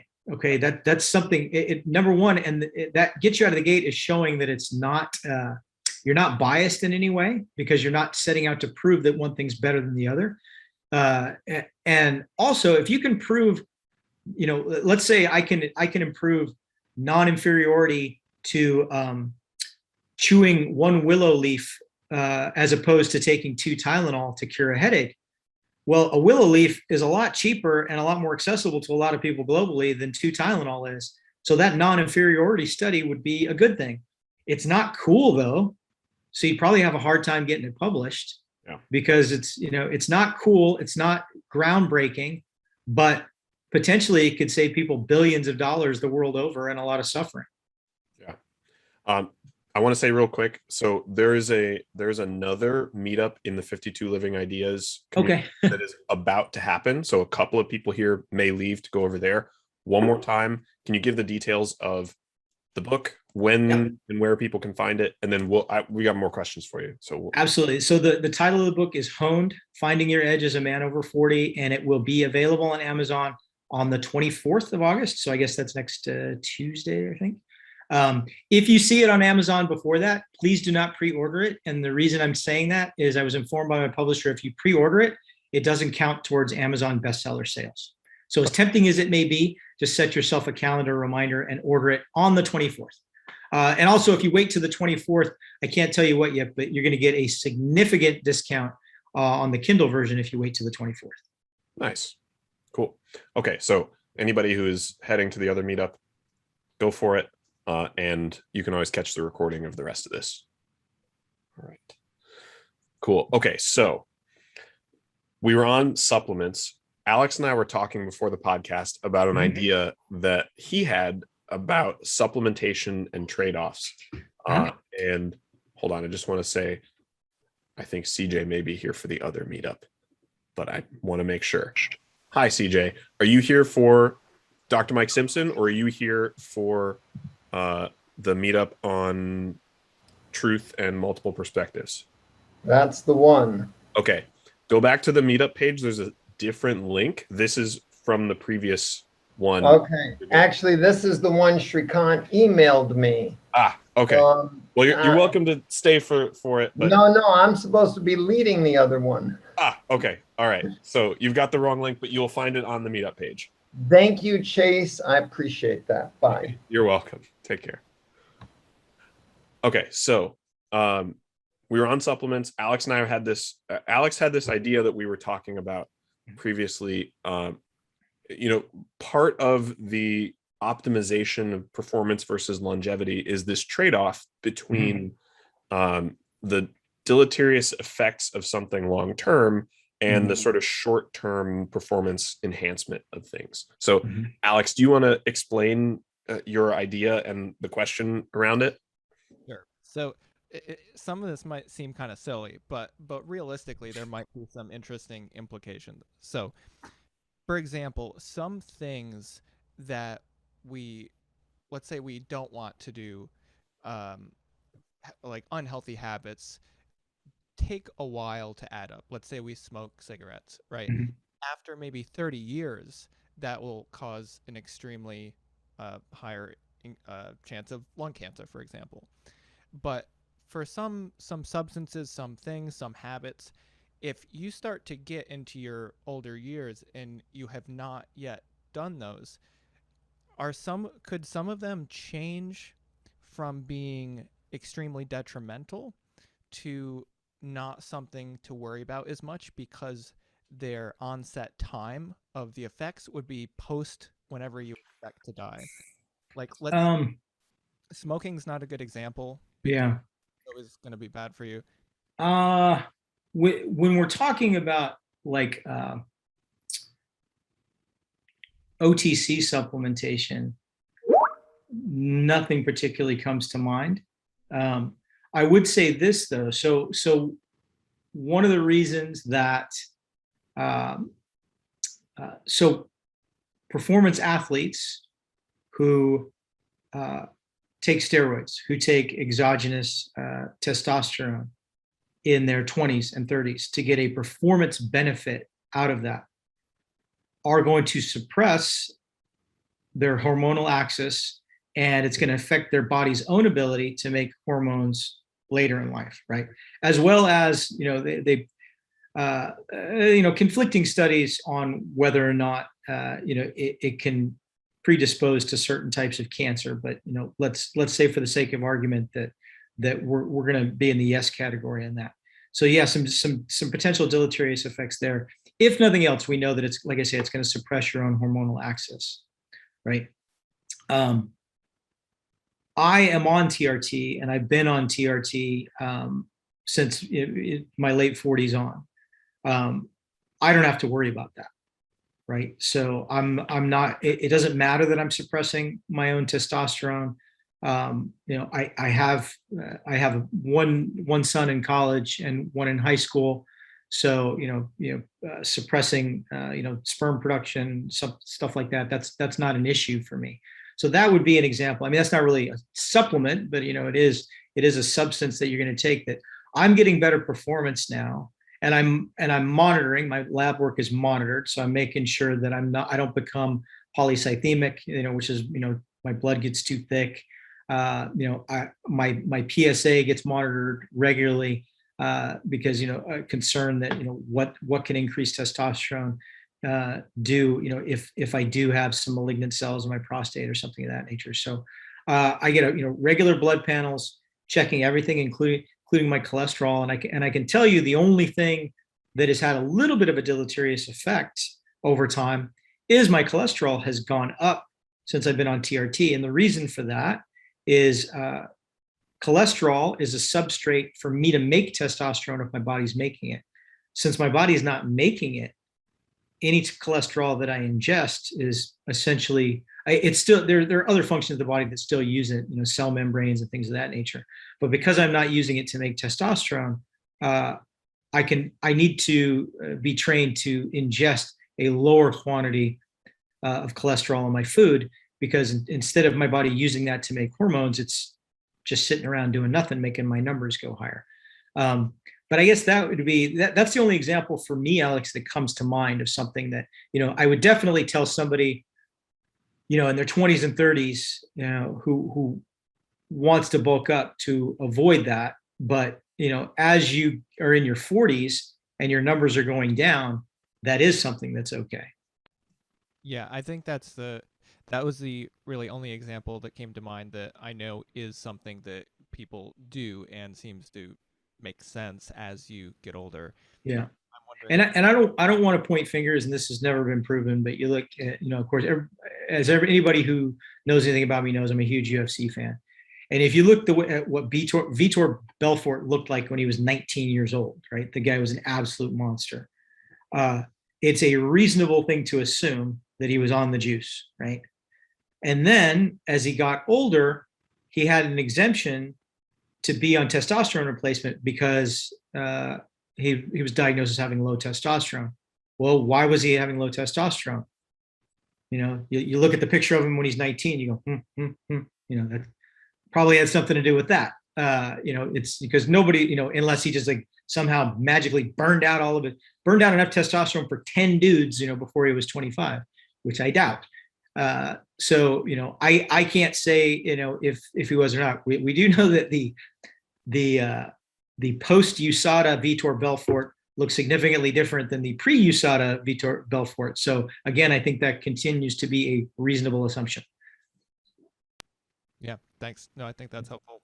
Yeah. I wonder if there's other drugs or lifestyle things that we'll see as time progresses, right? For example, something that keeps mental acuity, right? Yeah. Serious consequences if taken consistently when younger, but for somebody who is trying to keep their mental sharpness, the effects of that may not come till after hit. Yeah. Well, I know, specifically, there's a couple of, and I talk about, how there were times when I was, I needed prescription sleep aids, especially being on reverse cycle and deploying and everything else, doing shift work as an ER physician. And, basically I got told at a certain point by my physician that, hey, as you get older, these things, so this is just the opposite of what we talk about. These things are not good for you, because it's your mental sharpness is going to be affected. Yeah, you're going to feel rested, but it's going to affect your mental sharpness. And, this is going to come due, which is why I basically divested myself of those completely. And I sought, all natural means when it comes to getting a good night's sleep, which is, natural supplementation. And I am an advocate of CBD as well. So we probably should not try giving like speed to octogenarians to sharpen them up. No, and I'll tell you, octogenarians, man, especially, and I say is you get certain medications you get just absolutely hypersensitive to, as you get older. And, that's, benzodiazepines are notorious for that. Is, I can give Alex, Chase, I can give either one of you probably, 2 milligrams of Ativan, and you'll be chilled out. You feel like, you had like 3 or 4 glasses of scotch. And if I give, 0.5 milligrams of Ativan to somebody in their 70s, I'm going to snow them for like 8 hours, because there's certain things that you become really hypersensitive to as you get older. Yeah, definitely speed is not something, nobody should really be taking speed, because you got to pay the piper on that, sooner or later, and possibly both. Certain things, performance enhancing things that people do. TJ Dillashaw, of course, got busted for EPO, erythropoietin, which basically is just, cyclists are big on that in training because it helps you train harder because your blood can carry more oxygen, but it also increases the workload on your heart and some other things, and it can potentially do some kidney damage. So that's something really at any age you shouldn't be doing, but definitely is not something, as an older person that you should go, I'm going to cycle some EPO and, so I can work out harder. Unless you're told by your doctor that, hey, you're not making enough EPO and you're anemic, you definitely shouldn't be doing it. Yeah, makes sense. Okay, I want to hit one last sort of thing that I would consider like a pillar of health and sort of go back to that baseline branch out question. And this one may be a little bit more abstract, but I think a lot of times when we talk about health, we focus a lot on the health of the body and forget a little bit that it's all connected. Your mind is part of your body. And, in many contexts, we make that distinction to our detriment.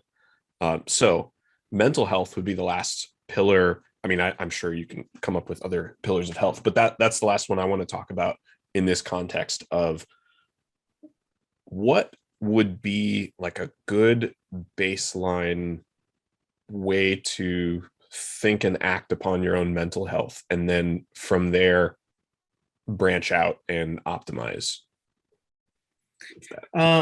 The term that I use, and I mentioned this in the book, is I'm a firm believer in the use it or lose it mentality. That, if you're not using your brain, if you're not continuing to learn, then there's brain atrophy there, for lack of a better term. So you need to continue to challenge yourself, and that needs to be in a way, not just so doing the crossword puzzle, that's fine, but in a sense, that's really only memory recall. Okay, it's not learning. So doing actual, finding brain puzzles, problems to be solved, learning new things, learning a new language, learning, ballroom dancing. That's gonna highlight a whole portion of your brain that may have lain dormant for a long period of time. I think martial arts are great for that. That's one of the great things about Brazilian Jiu-Jitsu is I have to, not only the physicality involved, but I'm constantly engaged in an exercise of balance, of physics, of leverage, all of these things, gauging my opponent, taking in information about my opponent and processing it, taking in, evaluating information that my own biofeedback is giving me and acting accordingly.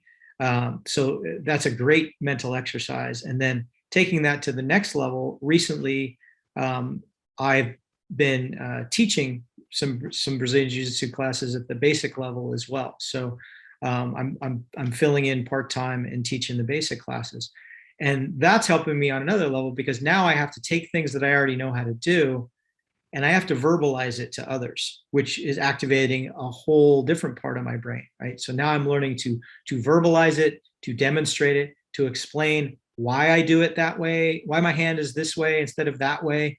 And those are all great mental exercises. But I tell people, read books on subjects that you never necessarily thought you were interested in, to activate portions of your brain that, you'll kind of dust out the cobwebs in those corners. And I've tried. It's way easier to learn a language when you're young, and I learned Spanish in my 20s and became really fluent in Spanish.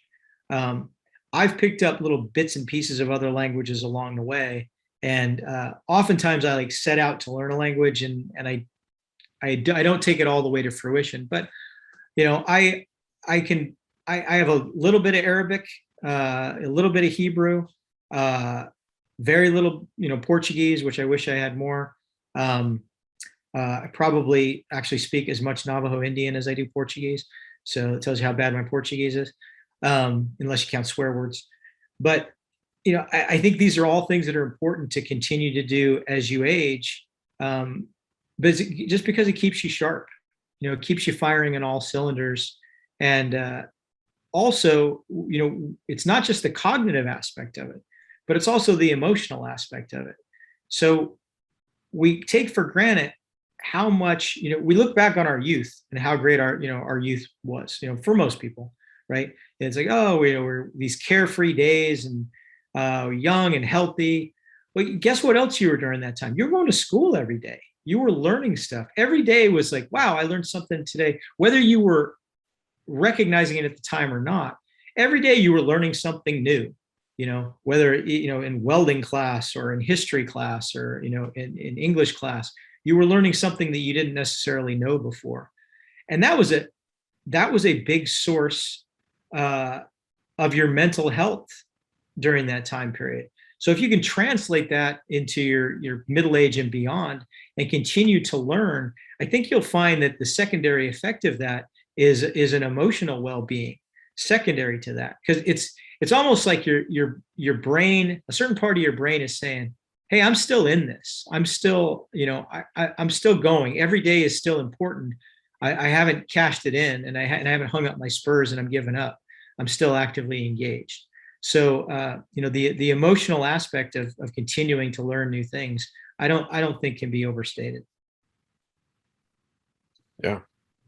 I don't think you'll find an argument against that at all in this group. That's everybody. Yeah. Awesome. Alex, do you have any other questions that you wanted to hit before we kind of wind down? Yeah, and this one is something I'm just very curious about. So before you hopped on, we were talking about our own habits, and I'm pretty good with most of my stuff. Most of what you talk about in this book, the principles, the balance, the focus on longevity. Let's say I do everything consistently like this for the next 40 years. And so a lot of that is minimizing the top causes of disease, right? Heart disease, lung cancer, different things like that. What is left? What would then be the top reasons that I could, die early, right? Or have ill health early if these components are taken into account? Yeah. Well, I'll tell you. So it's interesting that you asked that, and I think the answer that I'm about to give you might not be what you expected. We all the time, the way that people point to all the time as to when they make the argument that the American healthcare system is bad is, so there are two false metrics that people point to that really have nothing to do with healthcare directly. One is infant mortality. Okay. That's a red herring. It's not that our infant mortality rate speaks to a lot of things about education. It doesn't, which yes, granted some of that falls on the medical community, but it's not because there's a bunch of OB-GYNs out there that don't know what they're doing. Okay. That's not why. And then the other thing is lifespan. Is people say, well, if you look at lifespan in the UK compared to lifespan in the US. So that says that the NHS is doing a better job than private medicine is doing in the US.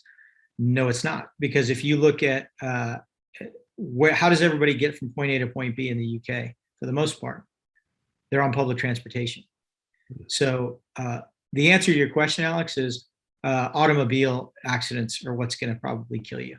above and beyond everything else. If you take automobile accidents out as a factor, we're pretty much, we're still a little bit below in lifespan. Okay. And then what evens it up completely is everything that you've talked about, because Americans don't eat right? Especially, our diet's terrible. The obesity epidemic that is global, but is worse in the US, right? So if, automobile accidents takes us to within a couple of years of the rest of all the other developed nations. And then if we correct in the way that you already have, we're even with them now, and or we surpass them. That's really interesting. Yeah, I knew I had a reason to have a phobia of driving. Yeah, and it ultimately I had a patient come in one time, and I would tell. I used to start all of my patient encounters in the emergency room the same way. If I looked on the chart and it said they were a smoker, I would literally start all patient encounters the same way. Not what brings you in to see me today, or sorry about the wait, anything like that. I would walk in, introduce myself, and I would say, "It says here you're a smoker." Yes, that's what's going to kill you, right? I would start literally every encounter with that.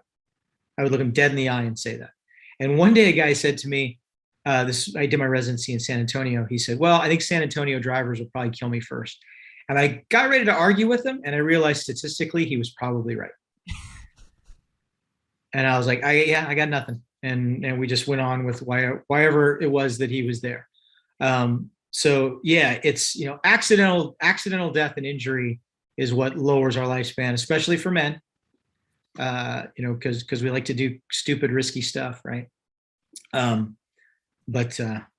Yeah, it's I wouldn't say you need to have a phobia. You just need to be the good news is, man, cars are getting safer all the time. They really are. So, thank you, Elon Musk. So you'll be by the time you're my age, Alex, you'll be driving a car on Mars because of Elon Musk. So Yeah. Have you tried any of the self-driving cars that are out there, like the Tesla autopilot features or anything like that?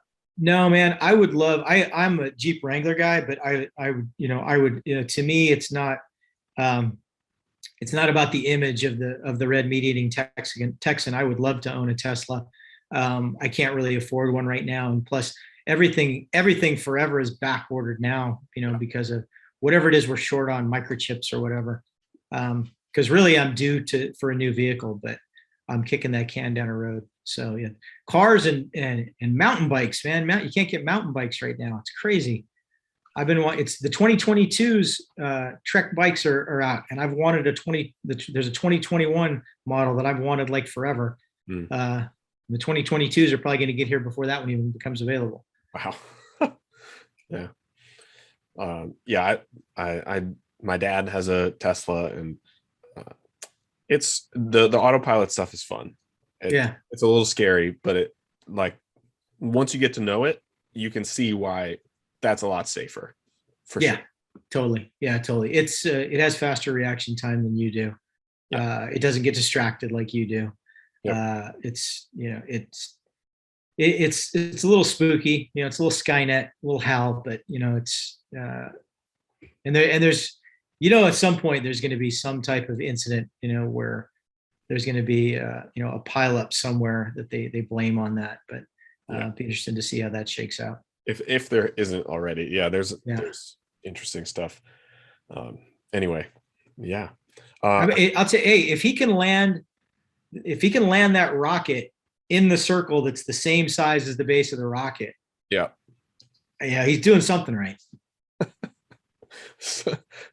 I agree. Okay, I want to see, we have a couple of stragglers left in the audience who didn't end up in the other meetup group. I want to make sure if either of you guys have questions, you have a chance to ask. If not, that's cool. But if you do, Mike, another Mike. Yeah, I do. Dr. Simpson, anytime I have an opportunity to talk to somebody who makes decisions in real time, and those decisions involve life and death, so I would just include firefighters, police officers, obviously people who work in emergency services, and on top of that, in the military. So number one, besides having a lot of respect for that process, my question is, what did you do over the years as you've aged mentally to make those decisions in real time, especially in or around combat?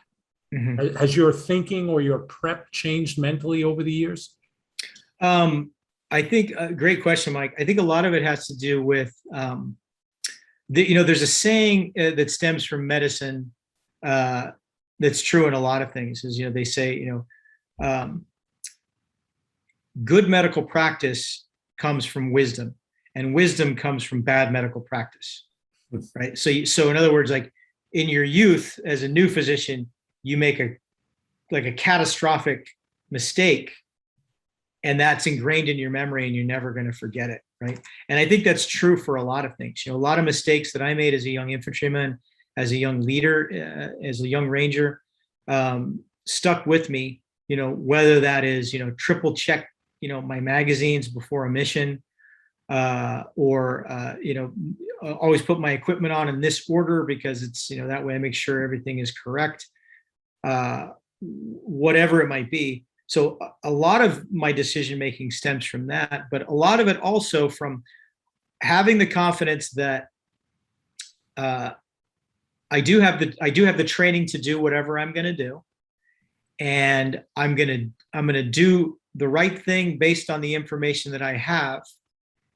And if there is a bad outcome, I'm not going to dwell on it and just beat myself up over it.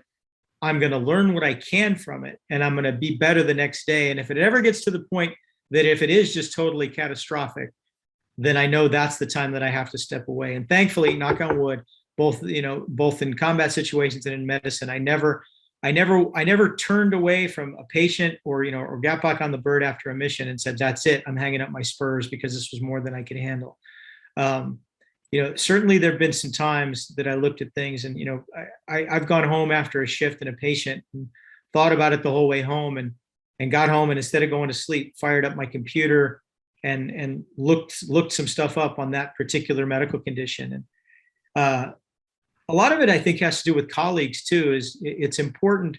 I had Kyle Lamb on my podcast, and we talked about the importance of after action reviews and always talking about what you can do better and emphasizing what you can do better. And I've always taken the time to go to colleagues, this was in the military too, is, go to people and say, I want your unbiased and opinion on my performance on this operation. And I want you to not be afraid to hurt my feelings, and tell me, where I can do better or what I could have done differently. And I do that in medicine as well. I had there's been several cases throughout my career, but the most recent of which, I won't get into the details, but I went to an internal medicine colleague who I frequently would consult to admit patients. And I said, I'm not going to say anything. I'm not even going to tell you what I'm thinking. I want you to open up this patient's record. The information that I had and what I had in my notes. And I want you to tell me if you were reviewing this as somebody that didn't know me, what your opinion would be on that. And we had a conversation based on that. And you have to recognize that and know when to seek out that third-party counsel, and then take that for what it's worth as well. But you have to recognize you can't go back and change anything. So a certain degree of acceptance has to come with that as well. Yeah, thank you for that. Yeah, and thanks for the question, Mike. All right. Also, another Mike has another question. Okay. Well, starting out, thank you for your service. Thank you, You sir. probably hear that a lot. I got two questions. A lot of, and as a preface, a lot of things of how these studies work. There's something called the Hawthorne effect, Mhm. which is related to the placebo effect. Right. That says if you believe something is true, it becomes true. Mhm. Now, as far as sleep is concerned, quality of sleep trumps length of sleep. And Edison slept in 2-hour segments, on the theory that he got more REM sleep and more deep sleep and less restless sleep out of it. So I wonder, that's one issue. Now, I'll at least So listen. you're absolutely correct, Mike. Yeah, go ahead. Do you want to answer Oh, that? no. I'll follow up. Yeah, I was going to say you're absolutely correct. In fact, I recently actually made that exact comment to my wife, talking about quality over quantity of sleep, and that there are times when I'll wake up at, say, 5 o'clock in the morning, but I can feel that I was in an extremely deep state of sleep, extremely restful state of sleep. And I think what illustrates that best is if you look at at depressed persons in the United States. Depressed persons will get, they talk about staying in bed all day and sleeping for 12 or 14 hours. They don't feel good, right? And typically they're not getting any restful sleep usually out of that time. So no, you're absolutely correct. Cool. And Mike, did you have a second question? Okay, regarding nutrition, Mhm. there's a group of people that have done longevity studies, and their comment is that after you've reached your full height and weight and gotten to be filled out at, say, 18 to 25, you're better off being undernourished by about 30%. As far as longevity and immunology and a whole list of other things.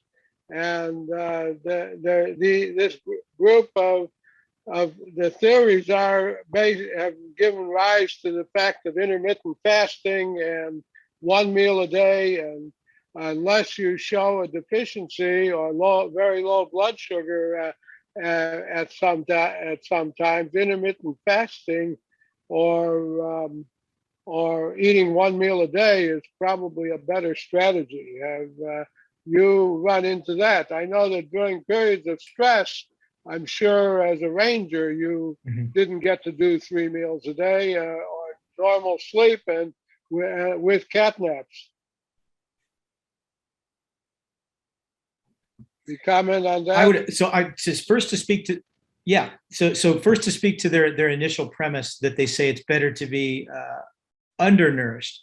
I would say that that's correct. In my opinion, that's correct and incorrect at the same time. I would say if you're going to say undernourished, taking into account the societal average, absolutely, because the societal average is overnourishment. And in the chapter on nutrition of my book, I talk about this: is our portion sizes are too high. We don't know, as a society have forgotten the difference between satiety and fullness. So we eat too much, and that's in the specific and I give baseline guidelines for macronutrients in my chapter, but I also emphasize that that I'm not a big calorie counter and that all this is variable. And if you look at what I set up as a baseline, it's probably it's on the lower end. Most of these recommendations recommend between 2,000 and 3,000 calories, and I tend to come in on the low end of that. So which I think is proper nutrition, although the people that did that study would probably call it undernourishment. But I think, as you said, I think society is overnourished, and I think their assumptions are correct that from an immunological standpoint, because we know that higher blood glucose over time, higher hemoglobin A1C, that is going to give you, a diabetic person is considered immunocompromised. A pre-diabetic person is also considered immunocompromised. So it's going to help you, from a holistic health standpoint in all of those ways. I'm personally not a fan of intermittent fasting because, as you said, in my military career, I've been forced, not at gunpoint, but as close as you can get to intermittently fast. And I did not like it. And I also think that, not to reflect, going back on kind of what you said, as far as, there were certainly times that our ancestors would go long periods of time before having, say meat or something like that. If you think about the Plains Indians, right, there was times of the year that they would eat a lot of buffalo meat and they would gain weight. And then there were other times of the year where they might have been eating, rabbits and, the occasional deer and some brook trout here and there, but a lot less. And that's true. But also, if you look, going back to the Paleolithic man, they were also grazing throughout the day. I don't think, they weren't fasting in the sense that we think of fasting and only drinking water. Is they recognized things that you could pick off bushes just on their daily movement that you could eat. So, there might be a half a handful of raspberries here, some edible leaves or sprouts there throughout the day. Again, it's just me on a personal level. I have a lot of problems, both psychologically and also just the way I feel energy wise if I try the intermittent fasting. So I'm more of a mini small meals throughout the day. If people that are happy intermittent fasting and, and that's what works for them, by all means do it. I think it's again, there's a little bit of a bias worked into that study though, kind of cooked into the mix, because by intermittent fasting, kind of by default, most of them end up consuming less calories throughout the day. And also because if you have the discipline to intermittent fast, you by definition probably have the discipline to do a lot of other healthy things, which is also going to confound that study. Interesting. Yeah.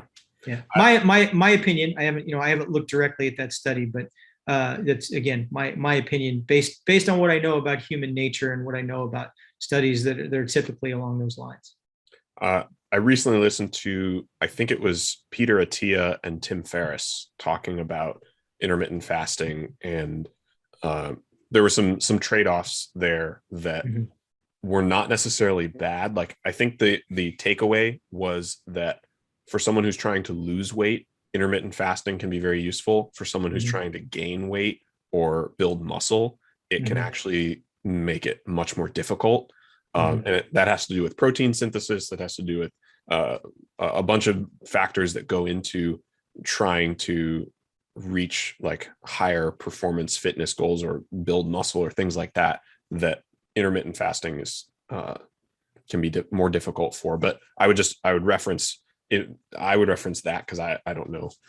Yeah. And I would say to anybody who is interested in intermittent fasting, do the research about specifically, I know there's specifically some studies that just intermittent fasting. Like if I'm going to say, all right, I'm only going to eat in this 8-hour window every day, or this 4-hour window every day, and I'm eating Hostess Twinkies, that's not going to work. Right. So you can't just intermittent fast and then eat whatever you want, because if I'm doing that, my body says starving, sugar, make as much insulin as possible. We need to store this because we keep starving. So you're going to make a lot of fat in the interim, right? So you need to, in addition to the intermittent fasting, you need to make healthy choices that go along with that. I will say that for years and years and years, I was tied up on this big breakfast idea, and that's completely gone. And I can be up. Used to be I woke up hungry and wanted to eat, and the way that I had to get around that was immediately do my Army physical fitness training, because that would mobilize the glycogen, which would fool me into thinking that would give me a spike and make my hunger reflex go away. And now I wake up, I'm not that hungry. I drink 16 ounces of water as soon as I wake up, and I eat a protein bar, usually after I've been awake probably 30 minutes. And that's adequate to sustain me through midday, typically. And then right about the time, I go to the gym and I work out, feel fine through my workout. Usually about halfway home is when I start to get a little bit hungry. Nice. Yeah. I eat a lot in the morning. That's just the way. Yeah. I mean, if that's what works for you, it's, again, it's one of these societal things, the breakfast is the most important meal of the day. And we've been beat over the head with that. So it's made a lot of people feel obligated to just engorge themselves, but prior to going out to meet the day every day. But if you're somebody who functions well on it, and that works well into your routine. And maybe you have a high calorie meal early in the day.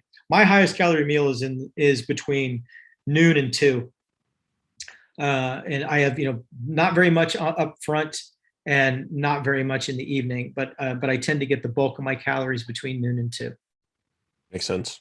Yeah, I think breakfast is the highest calorie meal for me, and the other two are much lower. Yeah, I am never hungry in the mornings, and when I force myself to eat, like with that conventional wisdom, I feel so groggy Mm. after having like a large meal, so it's not for me. One quick question. Do you know much about the links between protein and cancer, and high levels of amino acids and cancer growth? That's something that I keep in consideration, while consistently trying to build and maintain muscle, Mhm. and having heard some recent studies seeming to link that, and basically it's growing tissue, right, building blocks of Mhm. tissue, and that can sometimes be the wrong type of cells. Yeah, the only study, and there might be other studies out there that I haven't seen, but the only studies out there like that I have seen have confounding variables in that it's because not all protein is created equal. Right. So we know there's a lot of things. Red meat is not just red meat, right? It's whether it's grass fed or grain fed, and nitrites, and how you cooked it, and everything else. So there's some issues with that. It's I would need to be convinced of that. I would need to see a study where everybody got, pick a number between 0.5 gram per pound of body weight and a pound and a gram per pound of body weight of protein. And group A got soy protein, and group B got whey isolate shakes, and group C ate salmon, and group D chicken, and group E red meat, and then see what happens. Because I think it has to do a little bit more with the source of protein. And if that's and I open up when I talk about red meat in my chapter, I say red meat's gotten a bad rap, and it's partially deserved, right? It's and I deliberately avoided giving guidance on red meat, but I do say that I don't think people should get the bulk of their protein from red meat. And red meat's not a daily thing for me. Red meat is I'll get a steak on a weekend, or a hamburger on a weekend. To me, it's more about poultry and fish. A lot of lean turkey and lean chicken breast, and good fish with healthy fat involved. So since not all protein is created equal, I don't know if carte blanche you can say that, because we know that processed meats and grain-fed grass meats, fatty red meats, have a higher predisposition towards certain types of cancers. And I give that caveat when I talk about the carnivore diet, is we know that it can predispose you to certain types of cancers. But can we say it's protein? I don't know as we can say that, and not by anything that I've seen. Sure. And I'll take it a step further. I'll say, the amount of protein that I ingest and that I recommend is higher than what most diets recommend, which is, I try to get 0.75 grams of protein per pound of body weight. And that's because I'm lifting, I'm doing a lot of resistance exercise, and I'm either building and maintaining muscle at all times. So for that reason, but I ate a lot of turkey and a lot of salmon and a lot of chicken breasts. Nice. Makes sense. Gentlemen, All right.